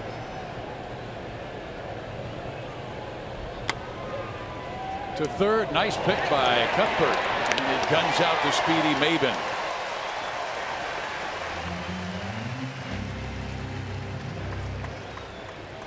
You know, Bulkhead started off a little shaky. I think he was relying too much on the fastball. Didn't have the great command, left it out over the plate. And then he went to the breaking ball. You see him getting Victor Martinez, a pitch off of the plate. Then Ian Kinsler swinging right through that off speed. You know, once he started to go to the off speed stuff, basically has negated this Tigers offense. You see that first inning there, Steve, 25 pitches. Wasn't really the way he wanted to start this ball game, but as we talked about at the top of the show, the key in this last week has been the Royals starting pitching, getting another solid effort tonight.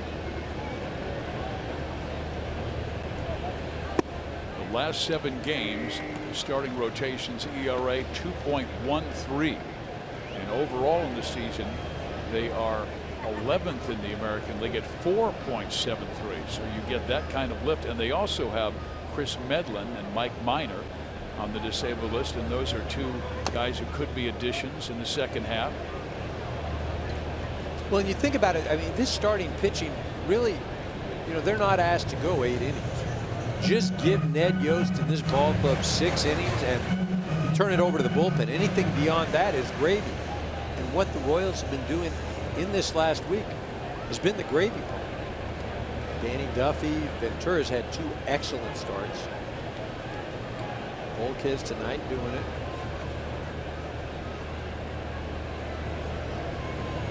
The 1-2 pitch. Back up the middle.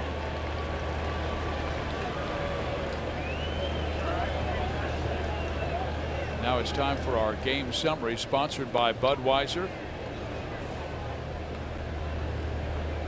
Detroit scored early with 2 runs in the first, but then Whit Merrifield with a career high 3 RBIs and a double and a single. Boyd was knocked out, giving up 7 runs in 3 2/3, and Morales picking things up. Volquez, meantime, has allowed just 1 base runner and was on Cabrera's recent hit. You know, I really think the game, the whole outcome, really, the way the game, I don't want to say it was decided in the first inning, but when you have first and third, nobody out, Cabrera up at the plate, the middle of that Tigers lineup coming up, and you get out of there with only giving up 2 runs. I mean, that was a big for the Royals. Eric, you brought up a very interesting point about what the Royals have asked, and a lot of teams are asking their starting rotation to do that, to give me 5, to give me 6. In the past, it was a complete game. But now in this era, it's totally differently, which means you're taxing your bullpen more. And my question is, should Major League Baseball add an additional player from 25 to 26? Well, I don't know if you have to add another player. It is an interesting concept. What it is, the way you construct your roster, maybe you carry an extra pitcher. You know, you look at a lot of ball clubs right now, and they're looking for versatility with their position players, so you can mix and match. You can, a guy can play like a Merrifield can play a couple infield positions, or you could play infield and out. A guy like Zobrist. You get more athletes, then you don't have to carry a full complement of position players. You can add another pitcher. And I think this game it has definitely changed. You know, you had that era of on-base percentage and really being work the pitchers, get into that bullpen. Then to combat that, the Royals came up with this, all right, you want to get to our bullpen? Come see this. And created this monster coming out of the bullpen. That's where the game is starting to go now. Let's just work backwards. I just wonder how much those relievers will be taxed, even if you carry 8 pitchers. If the starters are only going 5 or 6. Fouled off. Again, if you can build a bullpen where all of the guys can contribute, and you're not relying on 2 or 3 guys every single night, then you possibly can get away with it. I mean, we talked to Brad Ausmus, you know, prior to tonight's game, the manager of the Tigers, and he mentioned, look, if I can have 3 guys down there that I can use as setup guys, I'm fine. In this day and age, you better have one outfielder who can play all 3 spots and an infielder who can play all 4. and a backup catcher.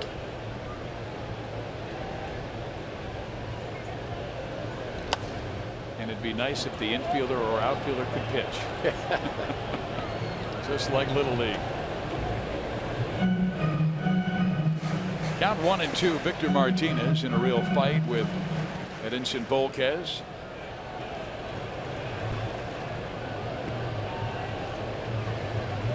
Volquez has done a very good job with a 1-2 count of putting the Tigers away tonight.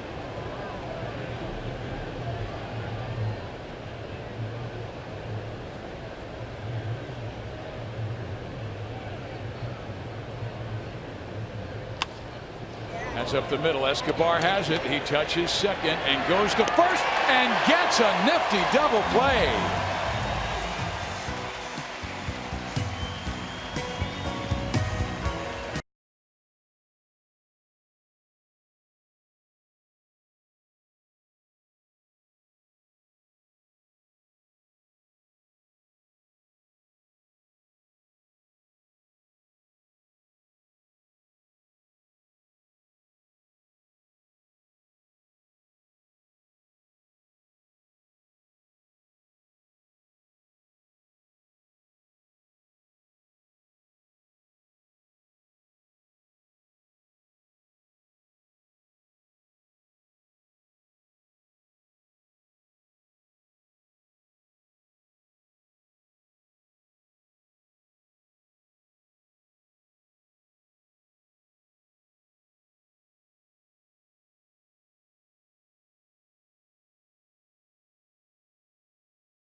Seven to 2 Royals. Anibal Sanchez facing Paulo Orlando, who sends one foul into the seats down the right field line. Paulo tonight has singled on a bunt and popped up 1 for 2. He's got a very good homestand. 7 hits, 13 at bats.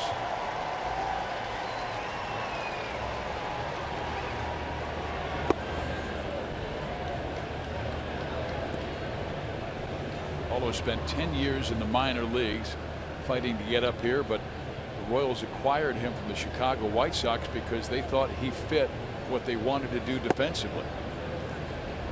Well, I mean, really, he fits into this program. He's an athlete, right? He's an absolute great athlete. Runs like the wind, got good size. Track star growing up in Brazil. And he chops that one to third, and he's going to reach. That's the speed you were talking about. Well, it's time for a game break. Here's Chris Myers in our Los Angeles studio.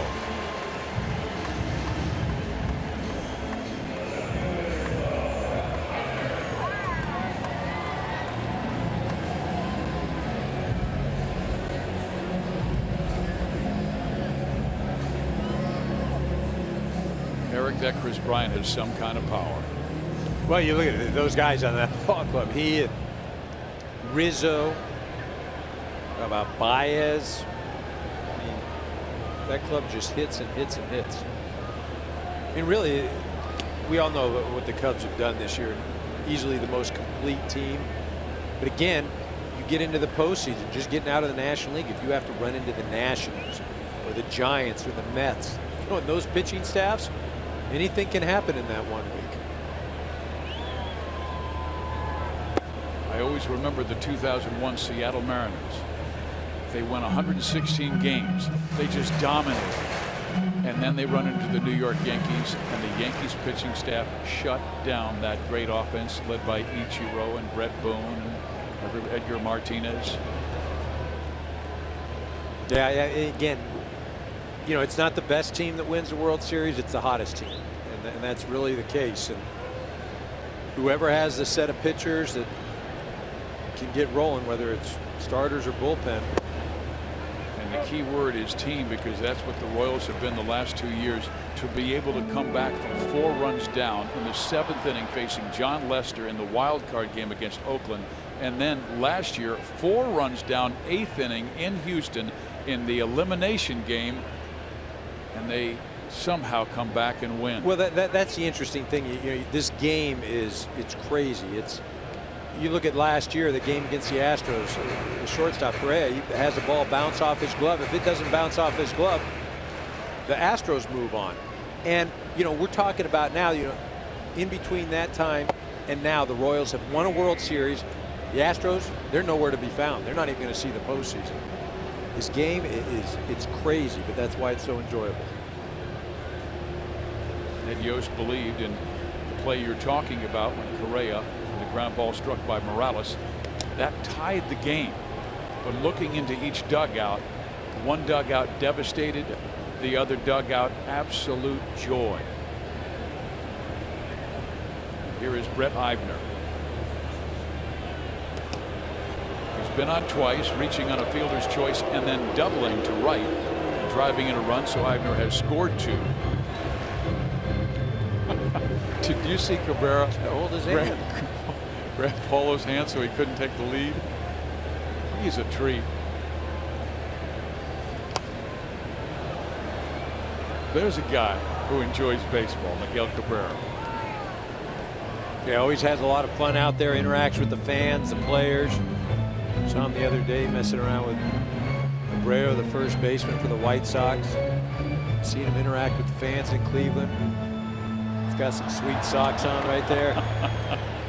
That's a good look. You can get away with that when you're a potential future Hall of Famer. You got that right. Strike on the outside corner, and down goes Eibner. MLB.TV Premium, the #1 live streaming sports service, delivers everything you've come to expect and more. Watch every out-of-market game live in HD on over 400 supported devices. Visit MLB.TV for details.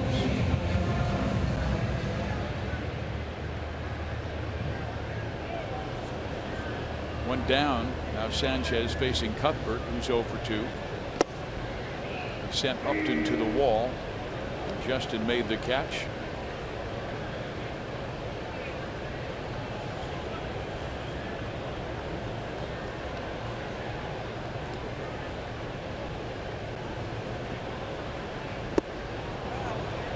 Waves at that splitter.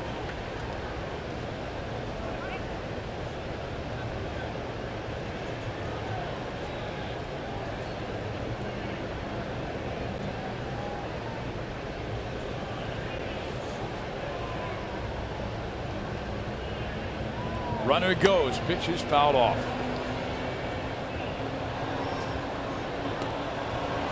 The Royals know all about the Tigers' ability to come back. They have belted 86 home runs this year.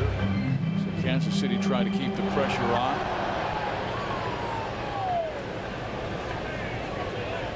But again, you just don't know who's available down in that Royals bullpen. Herrera may not be there tonight.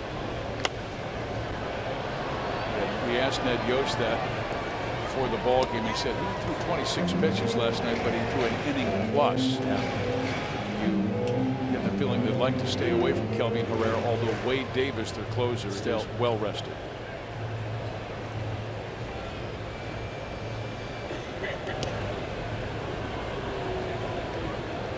Orlando has stolen 4, caught once.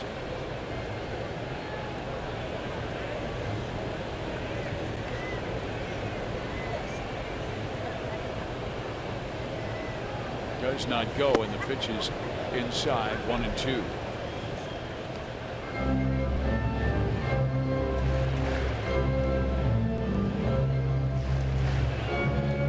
Long way to go for Brad Ausmus, Eric. What do you think he needs to win the Central? Well, he's going to need some starting pitching, and whether it's this guy, Sanchez, regaining his form and getting back to what he was a few years ago. You see Orlando take off and steal a bag. You've got to get, look, you can never have enough starting pitching, bullpen, and see Orlando just basically outruns us. Nothing happening there.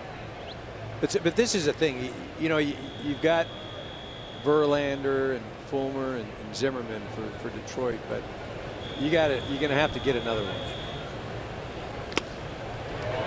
Iglesias hold Orlando at second base and throw out Cuthbert, who's now 0 for 3, because at the beginning of the year you had Verlander, Zimmerman, Sanchez, Pelfrey, and Green in that rotation, and Pelfrey has not been the addition you hoped when they signed him to the deal from the Minnesota Twins. And Green, he wants in that bullpen another power arm in the setup role. Yeah, you know, he said before the game he didn't envision Green going back to the starting rotation just because of the success he's had. You see Fulmer right there. But I think what they had hoped is Sanchez be normal Sanchez, and then Fulmer comes up. He's somebody they didn't count on, and boom, you have 4 guys right there, right? Well, instead you've got 3. Sanchez is going to have to regain his form, or they're going to have to find somebody, because you're not going to get to the postseason running on just 3 starting pitchers. I mean, if you do, that puts a tremendous amount of stress on the offense. And this is an offense that is a lumbering offense. It's I'm going to have to slug, and it's not an offense that is going to create runs. That ball gets away. Orlando will scoot to third base easily.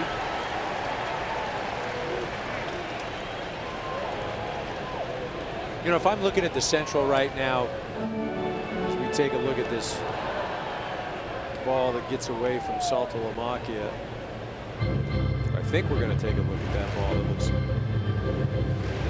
Here are the standings right now with Cleveland at 37 and 30, and the Tribe won today over Chicago. Well, and that's the thing. Cleveland's got the starting pitching. There's no question. If they can stay healthy, they have the best starting pitching in the division.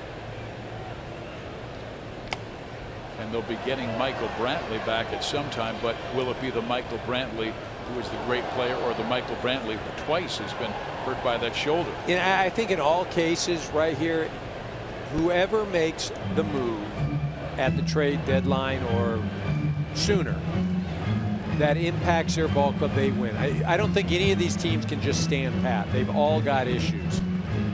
The White Sox tried to be preemptive and go after James Shields. I'm not sure that that's going to work out. It hasn't up to this point, but all these teams have moves that they can make.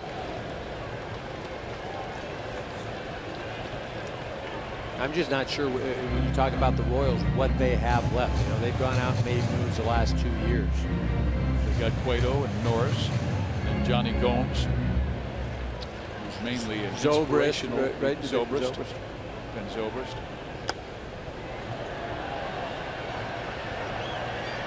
You know, and so again, you just because you want something, you know, these teams are going to hold you hostage. And there's Dayton Moore, who's done a marvelous job as the team's general manager.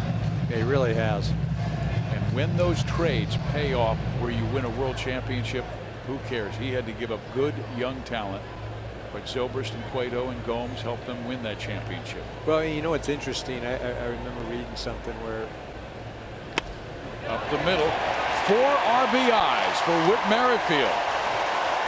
He's making his dad Bill mighty proud, who's back home in Advance, North Carolina, the day before Father's Day.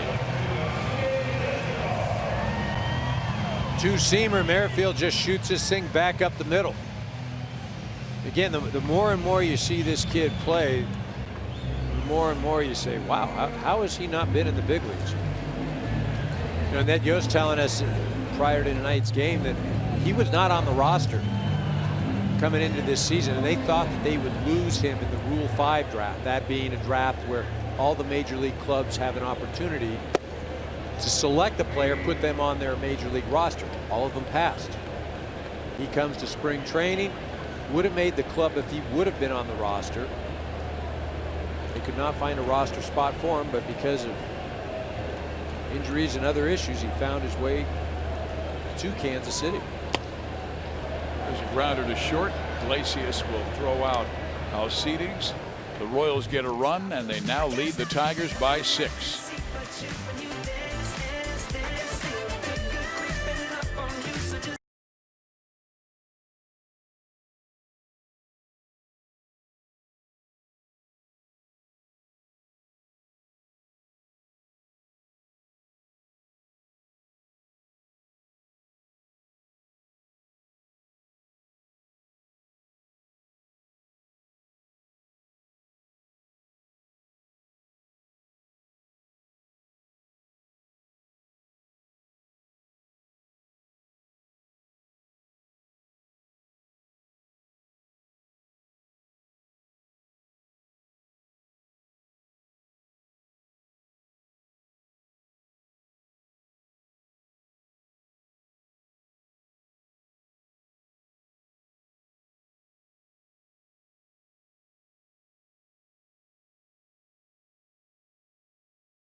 With the Esurance Major League Baseball All-Star Game ballot.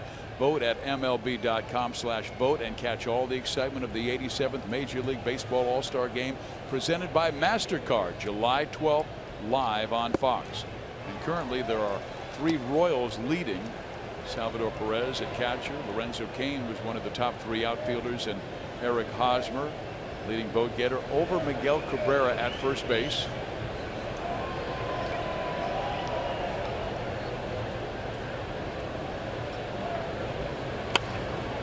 There's a base hit to the right side, just by the diving Whit Merrifield. So Nick Castellanos on for the second time. He was hit by a pitch back in the first, and now he singles here with nobody out to start the 7th.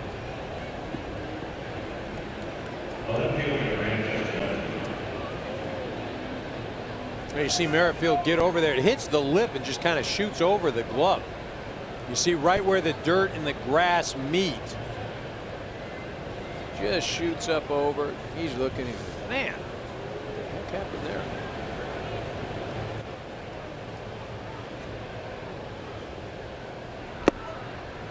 Volquez had retired 14 in a row, then gave up a hit to Cabrera. But got out of that 6th inning on the Victor Martinez double play, but now Castellanos reaches to open the 7th.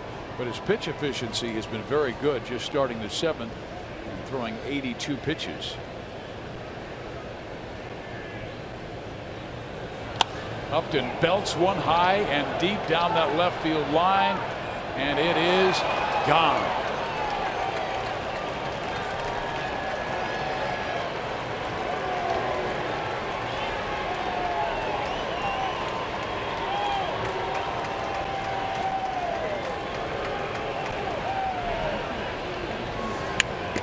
Well, he tries to run that two-seam fastball in, and again, he's been having a ton of success with the off-speed, but with an 8-2 lead, thought he would get that fastball, didn't get it in far enough. Justin Upton does what he and the Tigers do, and that's hit the ball out of the ballpark. That's his 6th home run of the year, and 2 have been hit in this series. And now lefty batter Saltalamacchia, who struck out twice.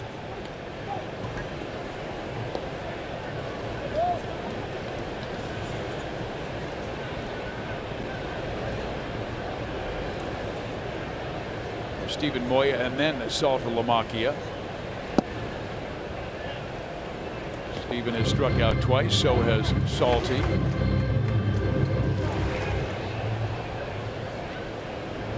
This is the part of the lineup that Volquez has really dominated.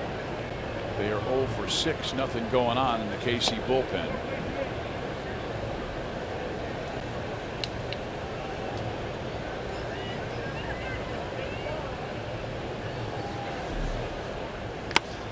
And that ball is belted in the gap.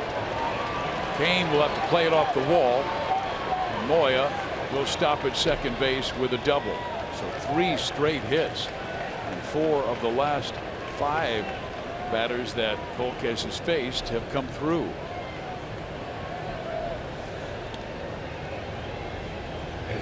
Volquez has thrown a great ball game up to this point. It's difficult to pitch when you've got an 8-2 lead. Sometimes you get a little complacent. You're not as crisp with your pitches. You're thinking, look, I just want to get ahead. I'm going to throw the fastball. Where he's been effective tonight is when he's been able to go to his off speed.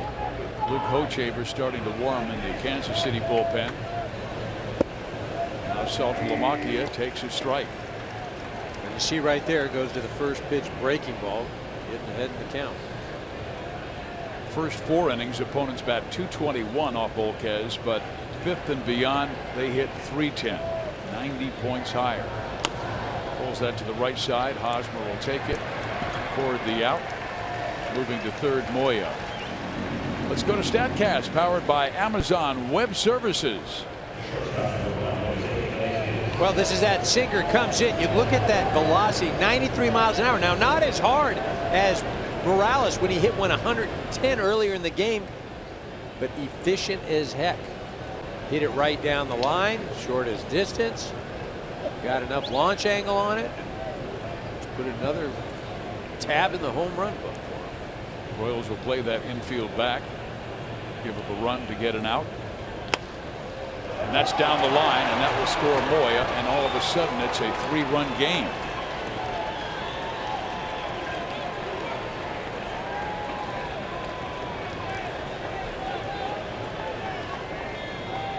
Well, one of the things Ned Yost had hoped for tonight, especially when Volquez was given that lead, is the bullpen getting a break.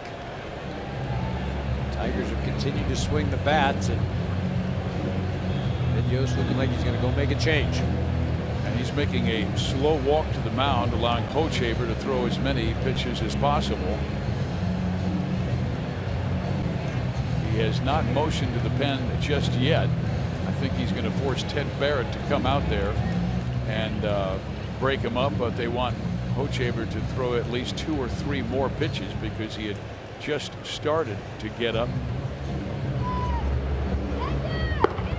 after that Moya single. Volquez kind of kicking at the mound, angry with himself as he came into this inning with an 8-2 lead and has given up 3 runs, and they have made the decision. So we will take a break as well, with the Royals leading the Tigers 8-5.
will light up the summer. The Major League Baseball All-Star Game from San Diego, July 12th, right here on Fox.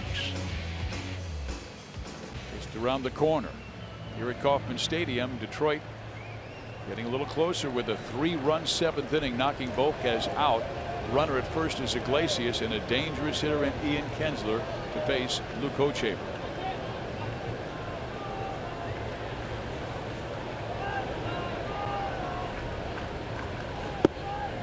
Luke suffered his first loss Thursday, allowing a go-ahead 2-run home run to Miguel Cabrera following a game-tying round-tripper to James McCann. But he's been one of baseball's best stranding inherited runners. 21 of the 22 he has inherited have been left on base, second best in the majors. Sal throws. They got him!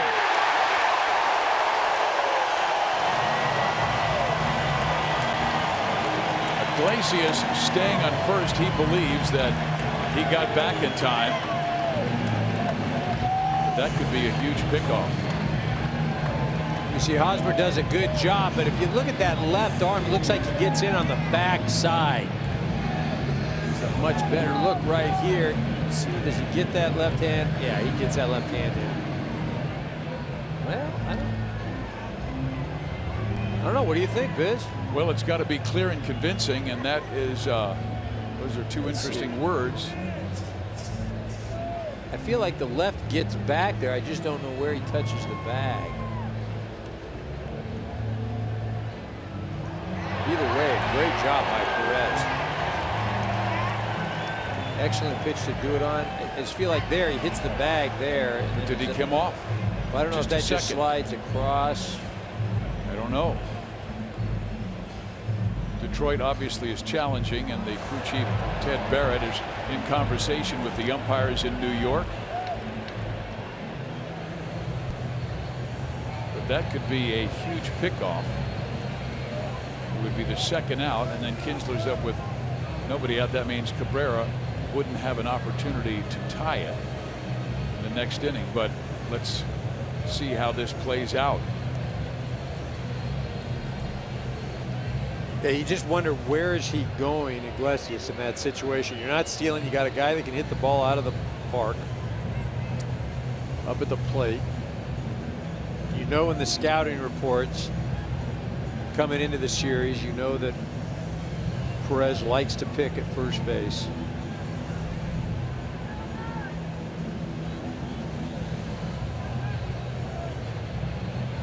Now, this is interesting now. Hochevar is going to throw.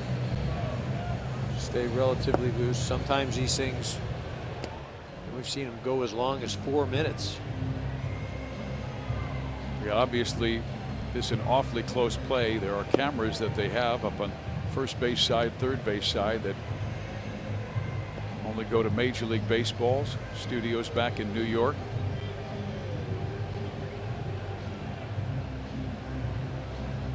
Brad Ausmus using this challenge in the 7th inning after his team scored 3 runs.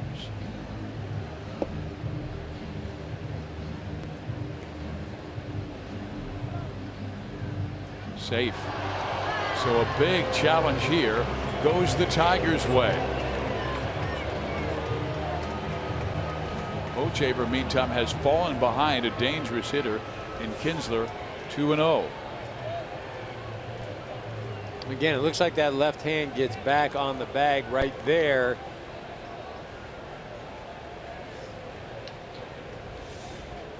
And again, I'd stay with the breaking ball. Do not throw him a fastball over the good part of the plate. Fastball hitter. Oh, right back to the mound. 1 is all they can get. High throw by Hochevar. And Iglesias thinks he's safe.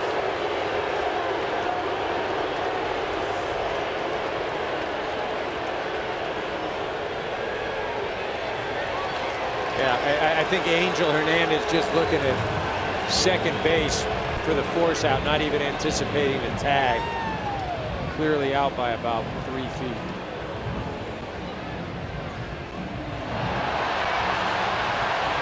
Apparently there's an umpire's challenge here. Iglesias is walking off. They've already shown the play on the scoreboard in center field, and Angel didn't even. Angel came in to put his headphones on. He didn't even look at the scoreboard coming in. He's not going to look at the scoreboard right now. He's going to look at it. Yeah. Out. Okay. Well, no, he's just going to run back. He's just going to. He's not even going to stick around for this one. You think he's going to get scolded? Look at Iglesias even left, right? Iglesias had left. He had left the bag. He wasn't even out there anymore. That's funny.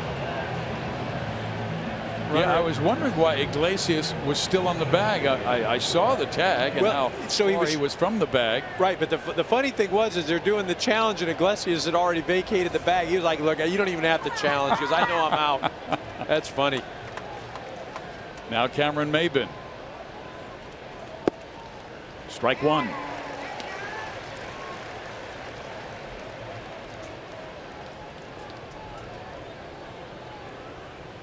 This could be the most critical time in the game because Cabrera and Victor Martinez would then come and lead off the 8th inning. Down the right field line, but foul. Maybin gets on, then Cabrera would represent the tying run.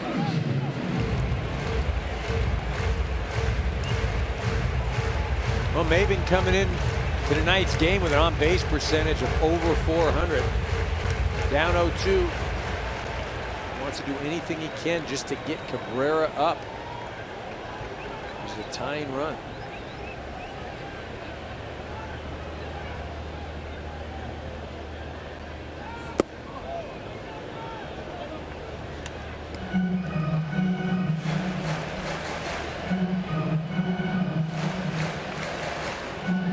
Maybin just came back today from that quad problem. He missed more than a month of the season with a left wrist injury that he suffered back in spring training.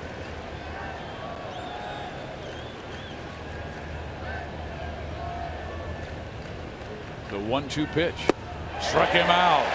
That was the cut fastball from Hochevar. We head to the bottom of the 7th inning. Royals 8, Tigers 5. Internet hit.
And by T-Mobile, bringing you greater coverage of today's game. Here's Eric Hosmer to lead things off. Hosmer is grounded out, flied out, and walked. And they brought on a lefty to face him in Blaine Hardy, who spent his time growing up in this Royals organization. Well, interesting enough, Hosmer, no hits tonight. The Royals have put 8 runs up on the board.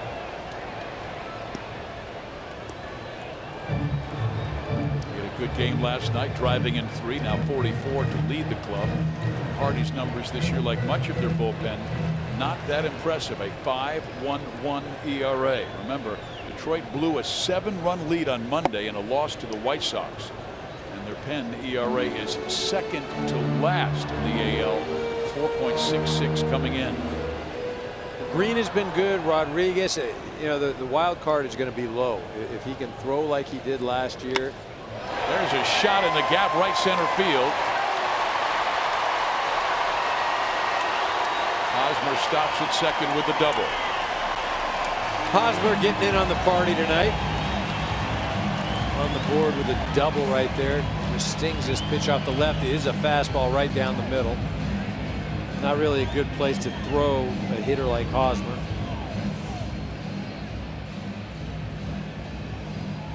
Brad Ausmus will make the pitching change. 8-5 KC over Detroit. We'll be right back.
Web Services is about Hosmer's 14th double. And it's coming off the bat hard. 109 miles an hour according to StatCast. This takes 342 feet. Remember, Justin Upton earlier in the game hit one 90 some odd miles per hour and 350 feet. He got a home run though. So it's location, location, location. Alex Wilson, the new pitcher. He really did a good job for the Tigers last year with a 2.19 ERA in 59 games. This year a 4.1 ERA, almost up 2 full runs. Here is Lorenzo Cain. Swings and misses at the slider, strike 1. Lorenzo's double came his first time up. He scored part of that 4-run second when they erased a 2-0 deficit. Took a 4-2 lead.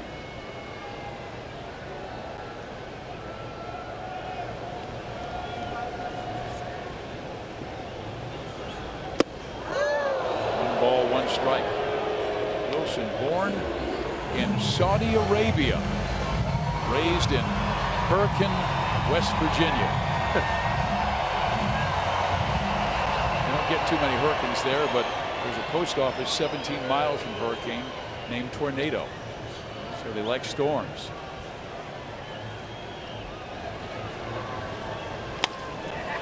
Line out. Fontaine hits it hard. Outside pitch goes the other way.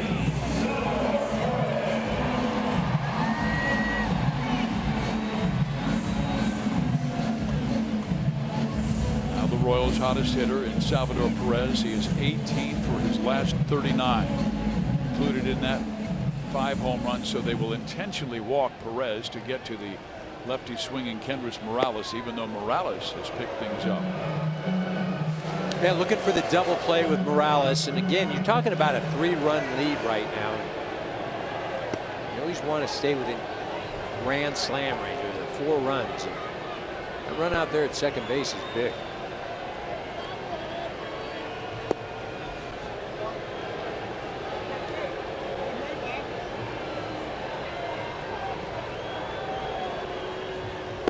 Both of Morales' hits tonight came from the right side of the plate. The only time he batted from the left side of the plate, he hit a ground ball to short. And they had that heavy shift on with 3 infielders on the right side, 1 on the left, but they're going to have to keep Castellanos over at third base. This will give Morales a little more room as they're playing straight up right now.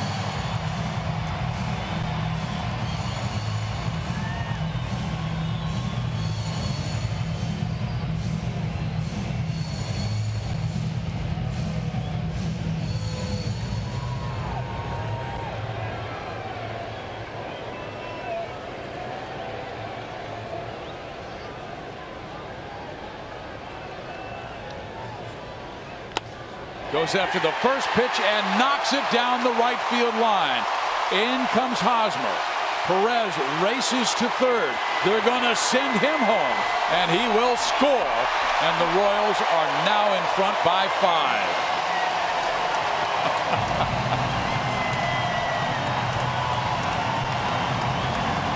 That guy plays with a smile on his face all day long. See, try to cut this little slider, something trying to get inside. All it does is spin coming up to the plate. Gets down the right field line, and Sal Perez is on his horse. Hosmer easily coming across to score. Sal having to come all the way from first. I got it, I got it. Oh. Well. That's a big hit, though. That really ices the game right there for the Royals. 5 runs. That's contagious when your teammates play with that kind of joy. Well, it's contagious, and it's also contagious when you're scoring runs and you're winning, right? You got that right. And here goes Orlando down the line. Morales will come home.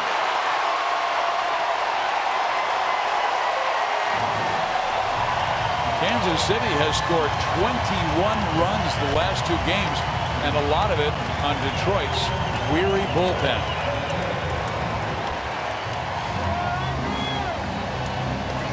Same pitch. He tried to go after Morales with this pitch out over the plate. Really, Orlando doesn't hit it all that well, but good placement off the end of the bat. Shoots it out to right field down the line.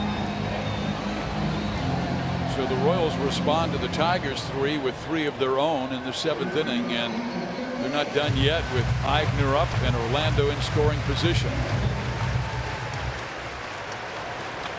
11 runs on 15 hits for Kansas City. 5 runs on 8 hits for Detroit.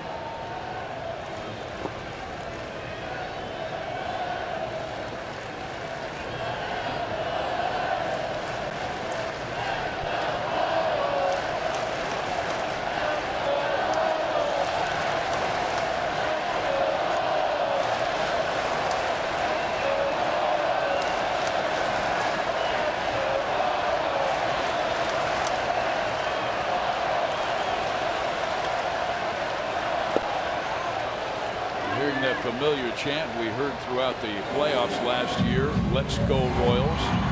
Great crowd on hand on a Saturday night.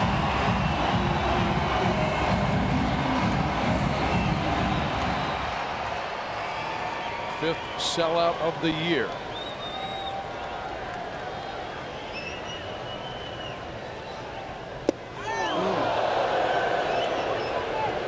Eigner got his first Major League home run in Game 1 of this series on Thursday. That was his return too, right? Yep. He had injured his ankle, play in left field. At first, it looked like it might be an Achilles or a knee. They were very fortunate that he missed a short time.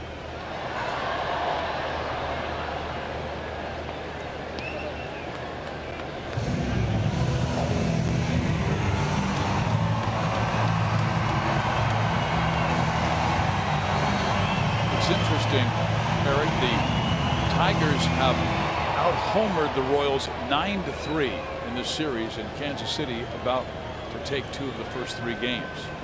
Go figure. Well, there's been a lot of solo shots too for the Tigers, and you have to give credit to this Royals pitching staff. And really, you know, all 3 games, the starters have been efficient, and they've turned the ball over to the bullpen with leads. And you know, when you do that formula here in Kansas City, it's got to be 2 World Series.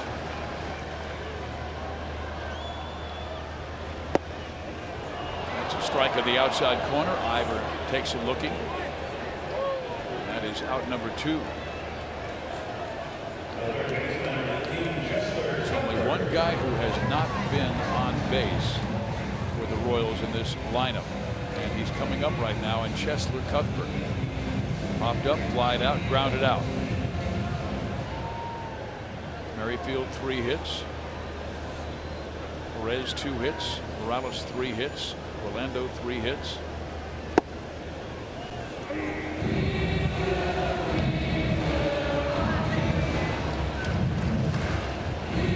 But after the game, if he doesn't have a hit, he's going to say, I'm happy the team got a win. But you know he would have liked to have got a hit. Maybe he gets one right here.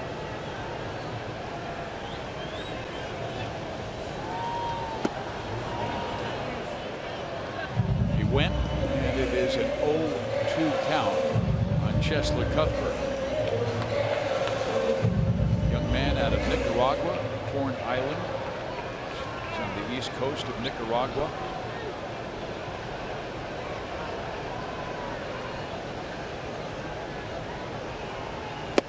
Way high. During the Dad's Week, I asked him, did your dad make the trip? And he said, he can't, because it's lobster season back in Nicaragua, and his dad is a lobster fisherman. Can't leave when the lobster's running. He said, I'll bet you had good dinners, and yes, we did. A lot of butter and lemon.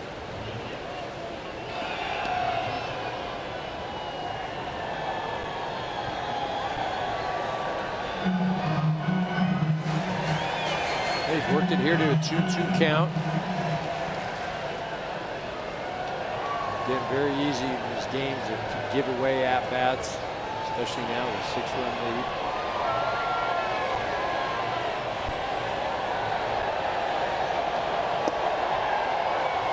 So he's gone from 0-2 to a full count.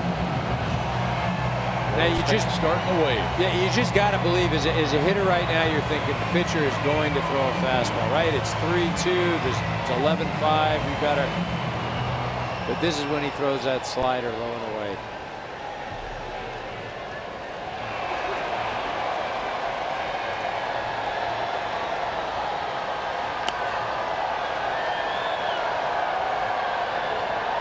Moya in foul territory will make the catch.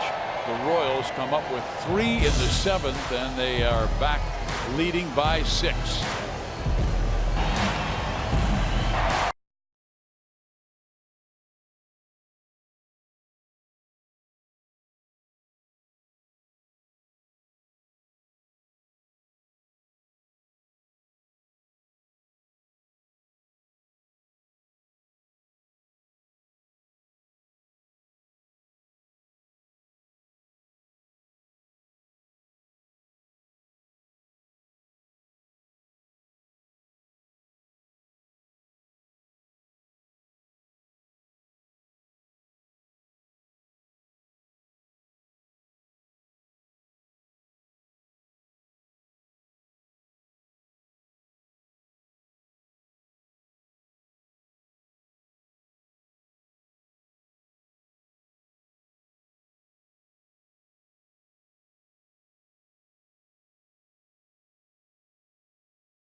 lead over Detroit.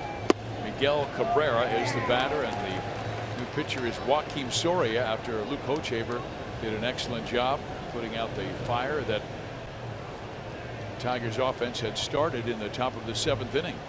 Retired both of his men he faced. Now it's Soria versus Cabrera. Oh, man, that was a Bugs Bunny curveball there. Again, the big differential in speed. He throws a 90-mile-an-hour first pitch, and then right there, 69. Talk about disrupting a hitter's timing.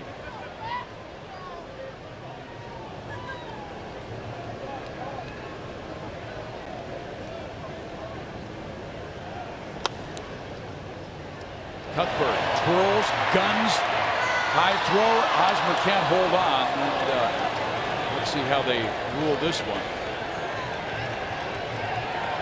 Cuthbert had time. Yeah, Cuthbert makes a nice play getting to the ball. He's got to remember he's got Cabrera.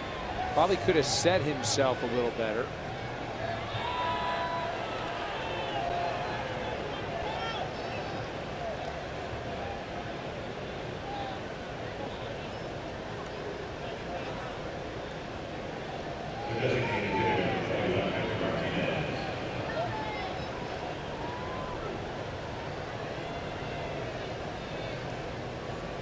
Not heard yet, but I guess it's a base hit for Miguel Cabrera.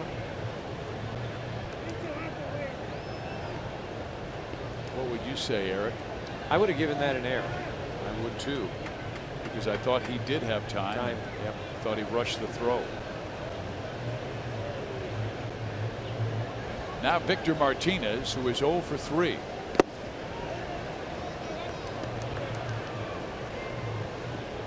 Victor with the 3 home runs in Thursday's Tigers win, but just 1 hit since.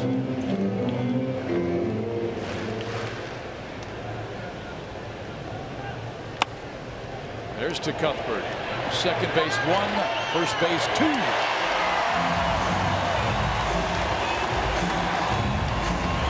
Baseball's 2 biggest summer events back-to-back, the T-Mobile Home Run Derby on ESPN coming your way July 11th at 8 Eastern, and the very next night, don't miss baseball's biggest stars at the 87th All-Star Game presented by MasterCard, July 12th on Fox. Coverage begins at 7:30 Eastern. Well, typically when the ball's hit to the third baseman, he throws to the second baseman who is covering second. In this instance, because of the shift, the shortstop Escobar is covering second base. He turns the double play. One of the many nuances when you are in the shift. You see the shortstop is over at second. Now, normally, right, when the ball is hit to the left side of the infield, the second baseman covers. Not in this case because of the shift. 2 outs, nobody on. Soria facing Nick Castellanos. Nick tonight hit by a pitch. Wide out, and he started the 3-run rally for Detroit in the 7th with a single. Soria had a rough beginning for Kansas City, but really has been very sharp in his last 21 outings with a 1.59 ERA. He goes back to April 26th.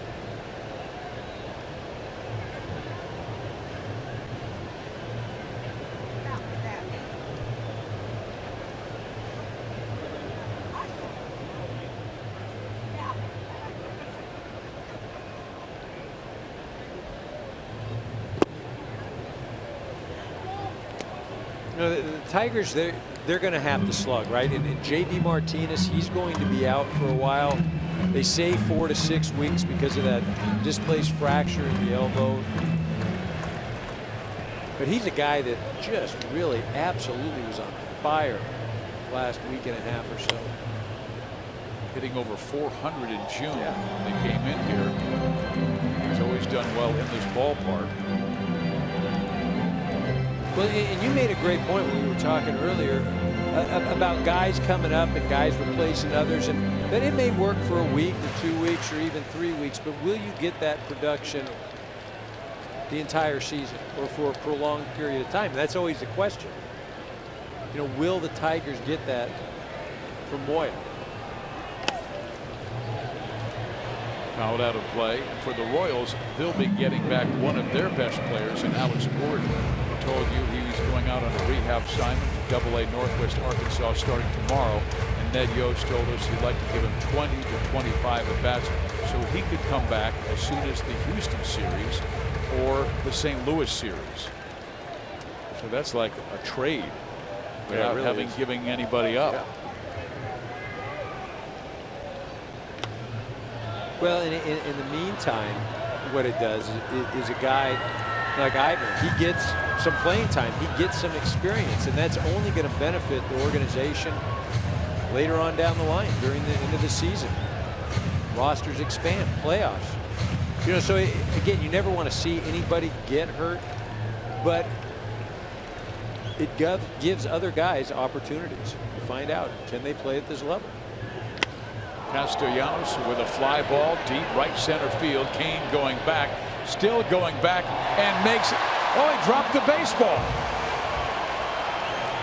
That's a guy who catches everything, and I don't think he realized that he still had a little space between his body and the wall. Well, he goes after the ball. He's got his back to the infield. He thinks he's going to beat on it. Just comes up, planks it a little, and again, it's an 11-5 ball game. Just saying that the intensity is probably not where it would be if it was a 2-1 ball game. Renzo knows he should have made the catch. It is ruled a hit, a double for Castellanos. Man, oh man, I got to make a comeback. I can get a few more hits. There you go. And here is Upton, who went deep his last time up, 2 for 3 in this one.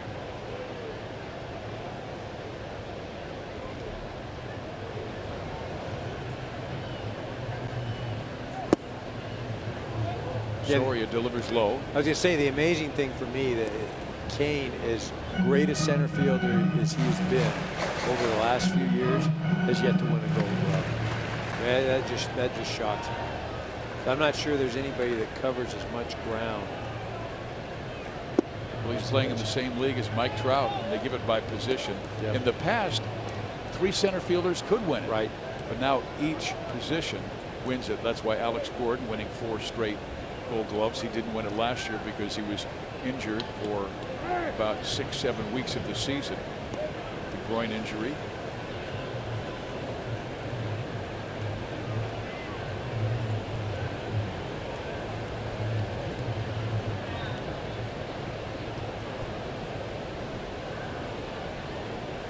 Soria with the 2-0 pitch, and it is a bit low.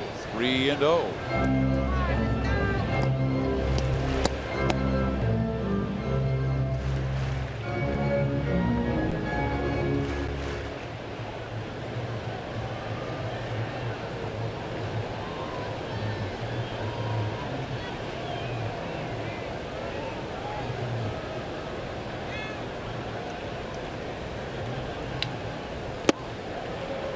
Inside, ball 4. It seemed like he would prefer pitching to Stephen Moya than to Justin Upton, but still with a 6-run lead, you don't want to put anybody on base for free. Again, probably a bit frustrating for Soria. He's out there pitching. There's 2 plays that normally this Royals defense would make. They would have been difficult, but I'm sure if you ask Cuthbert or Kane, they would have told you that they expect to make both of those plays. Now Moya, who struck out twice and singled to right field. Strike 1.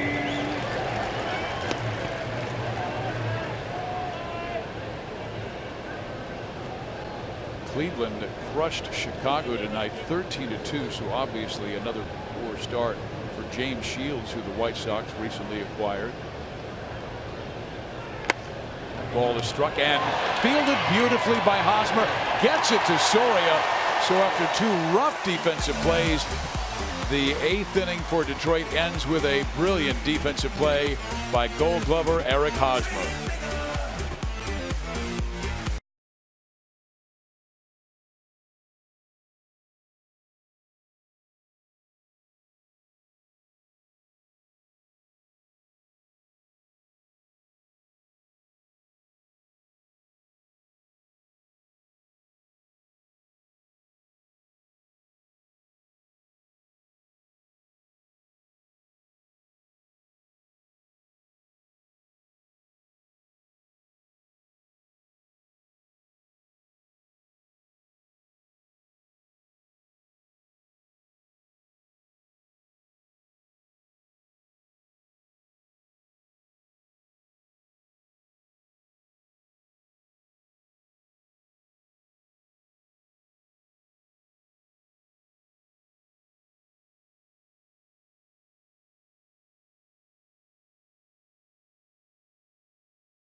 Steve Physiok, Eric Harris with you at Kauffman Stadium in Kansas City, where the Royals with an 11-5 lead over Detroit. The Tigers actually had a 2-0 advantage, but Kansas City with 4 in the second, 3 in the fourth, 1 in the sixth, and when Detroit had a mini rally with 3 in the seventh, well, the Royals came right back with 3 of their own in the bottom of the seventh. Now Mark Lowe, who got knocked around the other night, pitched last night and gave up 2 hits and a run.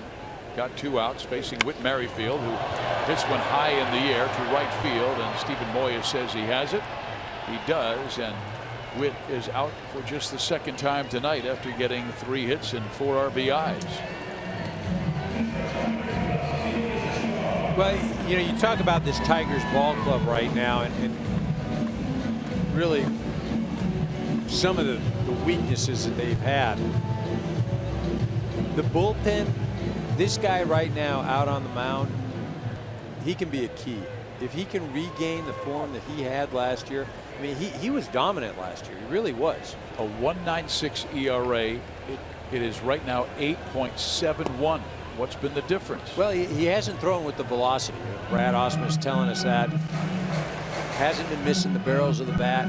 You know, has there been some mechanical issues? Yes. But at the end of the day, it really, especially even at this level, it becomes so mental.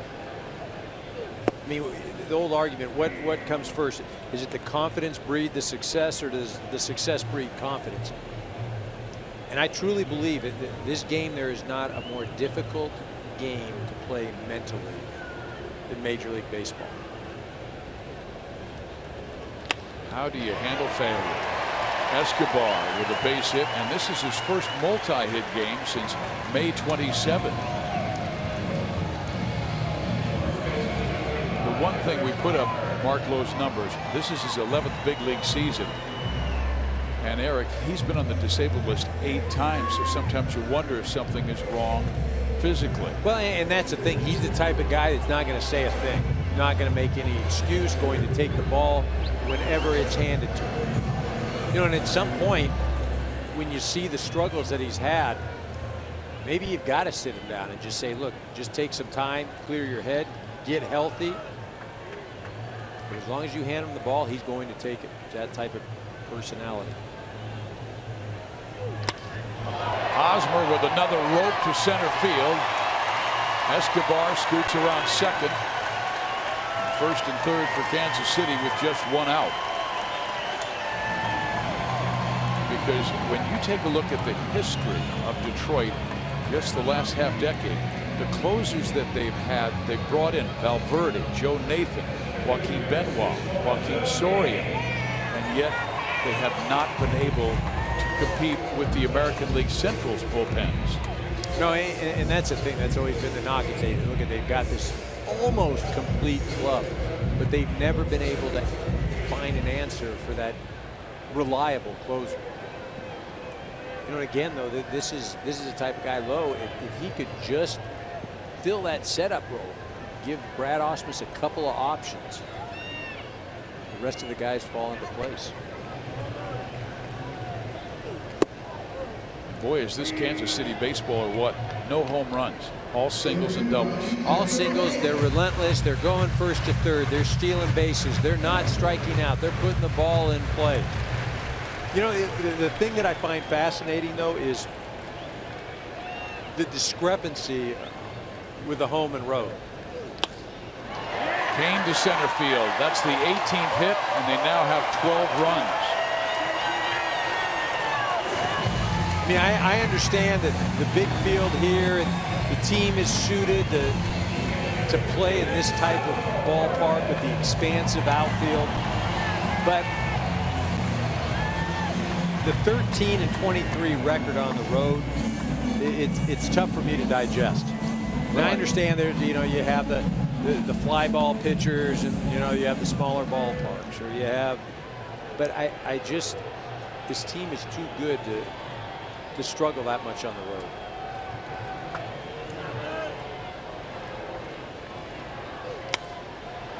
Salvador Perez skies one that will find the seats in foul territory. But you and I were taking a look at some stats this year, and it seems like every Central team has been like a light switch, either on or off. They have extreme highs and extreme lows. And for Kansas City, their roller coaster, they go 12-6, then they go 5-13, then they go 13-3, then they go 0-8, and they're currently 6-1. But I was looking at the ERA in their hot cold times. There's a ball that glances off the glove of Castellanos. The bases will be loaded. And their ERA way high, starting rotation in those down times.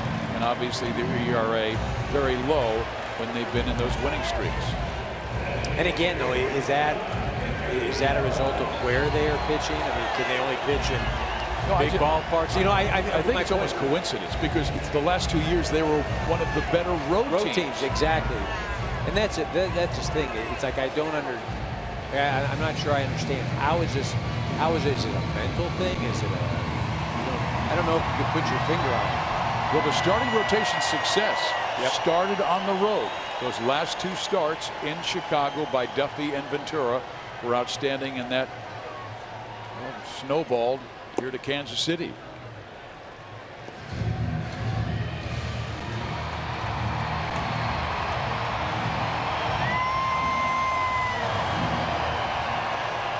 It's Kendrys Morales bobblehead night, and he has responded with a single, 2 doubles, and 3 RBIs. Now 30 runs driven in for the season, and he fouls that one off. He hit that one off his foot. Yeah, and again, you bring in a guy like Lowe to try and build some confidence. You hope if you're Brad Ausmus, he has a quick inning, has something to feel good about, but 180 degrees from that right now.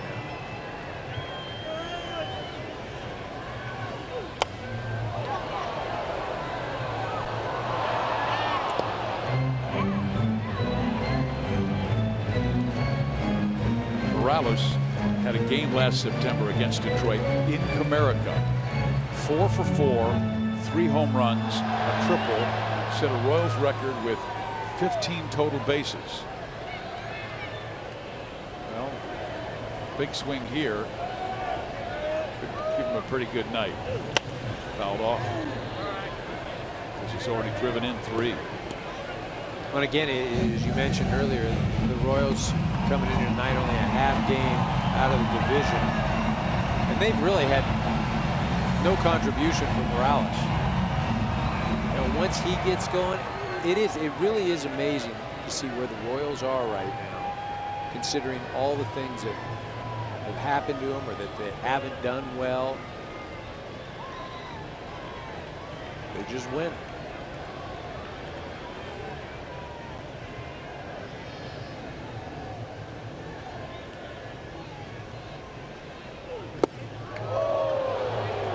Several coaches have told me that they've never been around a happier ball club, and obviously that happens when you win, but even in the dark times when they're going 0-8, you didn't see that frustration in the clubhouse.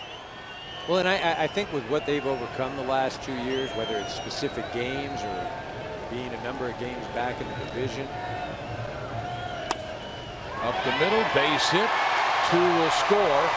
And it's a 14-5 game, and Morales has driven in 5 runs. So on his bobblehead night, it's bobbling yes. He's going to be asking for a bobblehead every night. Just finds a hole, puts a bat on the ball, and it's 2 RBIs.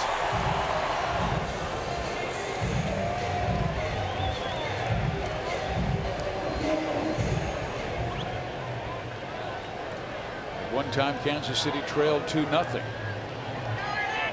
Was that today? That was today? It's been a long one. But anytime you have 19 runs and 29 hits. Yeah. I did. It just seemed like a different game ago, because the way this thing started out, it said Tigers all over. But again, you have to credit, although this game has been blown wide open, the job that Volquez did, the way he rebounded after the first inning. I think that was the big key for the entire game. Now Orlando, who gets his 4th hit of the night. This will drive in Perez. It's a 15-5 game, and the Royals with their greatest offensive output of 2016. And Ned had a look on his face like, I get to arrest Wade Davis one more day. It couldn't have worked out better for the Royals. And again, the repercussions here, not only are you using the bullpen, but you would hope to get Bo out here to have some feel good. Not happening tonight.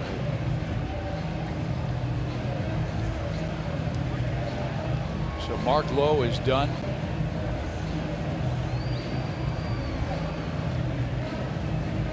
Romine's going to be the pitcher.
Matsu, who is the bench coach for Kansas City. Now he pencils in Andrew Romine to pitch for Detroit. And believe it or not, Andrew has done this before. He has played 8 of the 9 positions on the field. The only position he has never played is catcher. But it's his first appearance since 2014.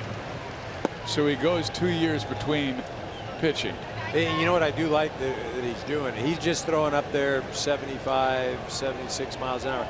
You know, some guys get out there and they're trying to throw 90 and 91, and good way to get hurt. Like Jose Canseco. Well, Gerard Dyson batting for the first time. Yeah, that just probably a bummer for him, right? Been sitting all game, you know, would like to get in on this, and then he finally does, and got to go face a position player. It's a no-win situation for him, right? I'm sure he was a pretty good pitcher at Trabuco Hills High School, but this is not Rancho Santa Margarita.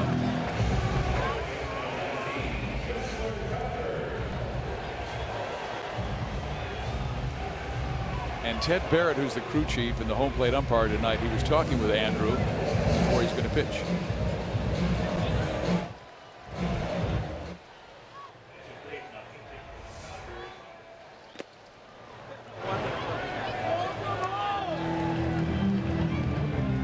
So the bases are loaded, and Cheslor Cuthbert is the batter. He's the only Royal not to reach.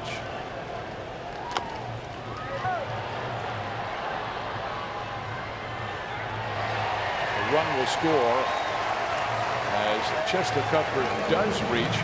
Will get an RBI as the Royals check in with their 16th run and their 5th in the bottom of the 8th inning.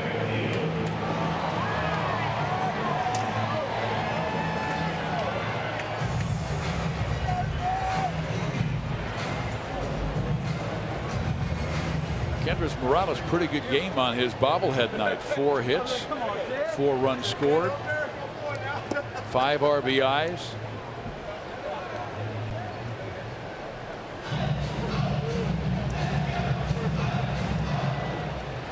Starting pitcher Matt Boyd gave up 7, but the bullpen has given up the other 9. Yes, for sure. Now Merrifield with a 1-1 count. Witt is 3 for 5 on the night with a double, a pair of singles, and a career high 4 RBIs.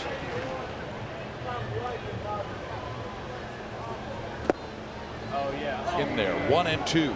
There you go. Don't mind not just flipping it up there. 89 miles an hour. That was actually a good pitch too.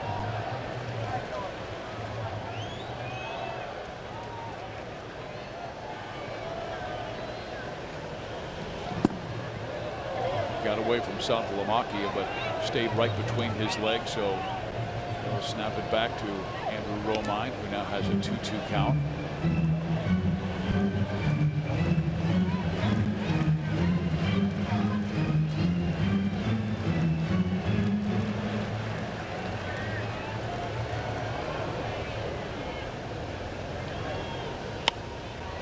Foul. What we got tomorrow? Chris Young and Zimmerman, right? Yes. Final game of this series. The Royals, should they win tonight and they lead by 11 rather late, they would have a 4-2 season series edge on Detroit, a team that used to beat them up. Way high, 3-2. Did you say should they win? Did you say should? I'm just saying you never know in this crazy game of baseball. I think the odds are in their favor. And now it's ball 4.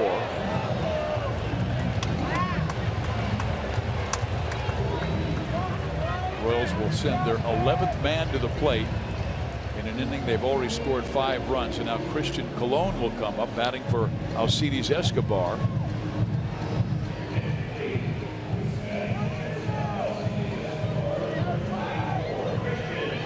Brad might have just asked Wally Joyner if he could go warm up.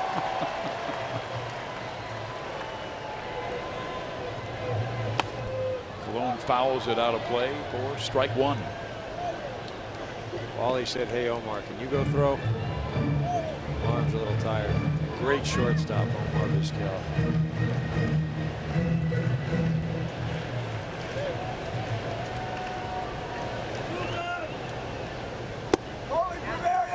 Outside, 1 ball, 1 strike. Colon, a former first-round draft choice, because of the emergence of both Merrifield and Colon, that allowed the Royals to designate for assignment Omar Infante earlier this week. Former Tiger, who's grounded to third, go the long way, and it is caught by Cabrera. And finally, a nightmarish 8th inning is over for Detroit. The Royals lead by 11.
On to protect this 16-5 lead, but there's a reason for this. Wade has not pitched since earning his 18th save on Monday versus Cleveland.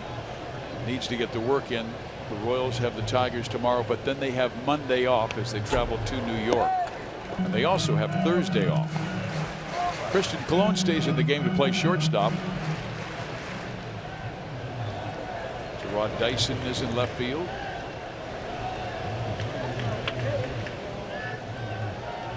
Saltalamacchia the batter, and Davis gets strike 2.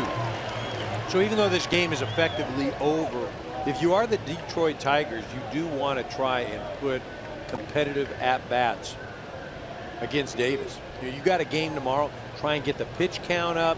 Try and just do something. Not so much for today, but for tomorrow. For Wade Davis, he makes quick work of Gerard Saltalamacchia. There's the first out, and now Jose Iglesias, who is 1 for 3 on the night, steps to the plate. He doubled, drove in a run.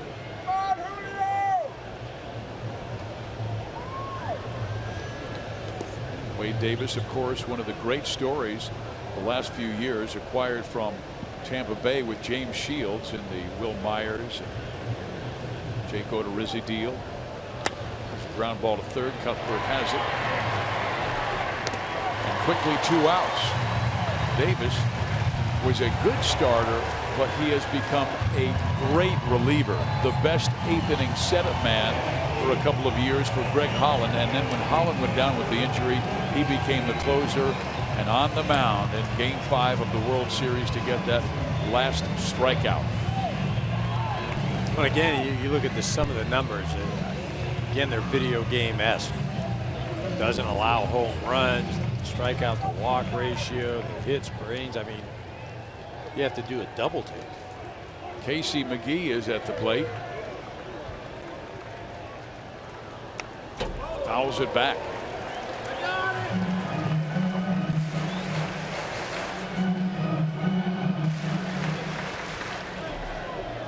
Casey, a veteran who's been troubled by injuries, but has considerable power.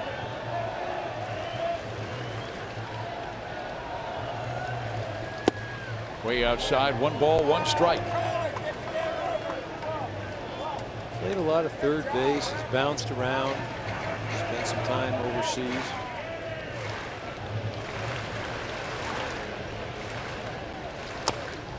Taps that one back towards Davis. This should do it. It does. In Kansas City with their most convincing win of the year.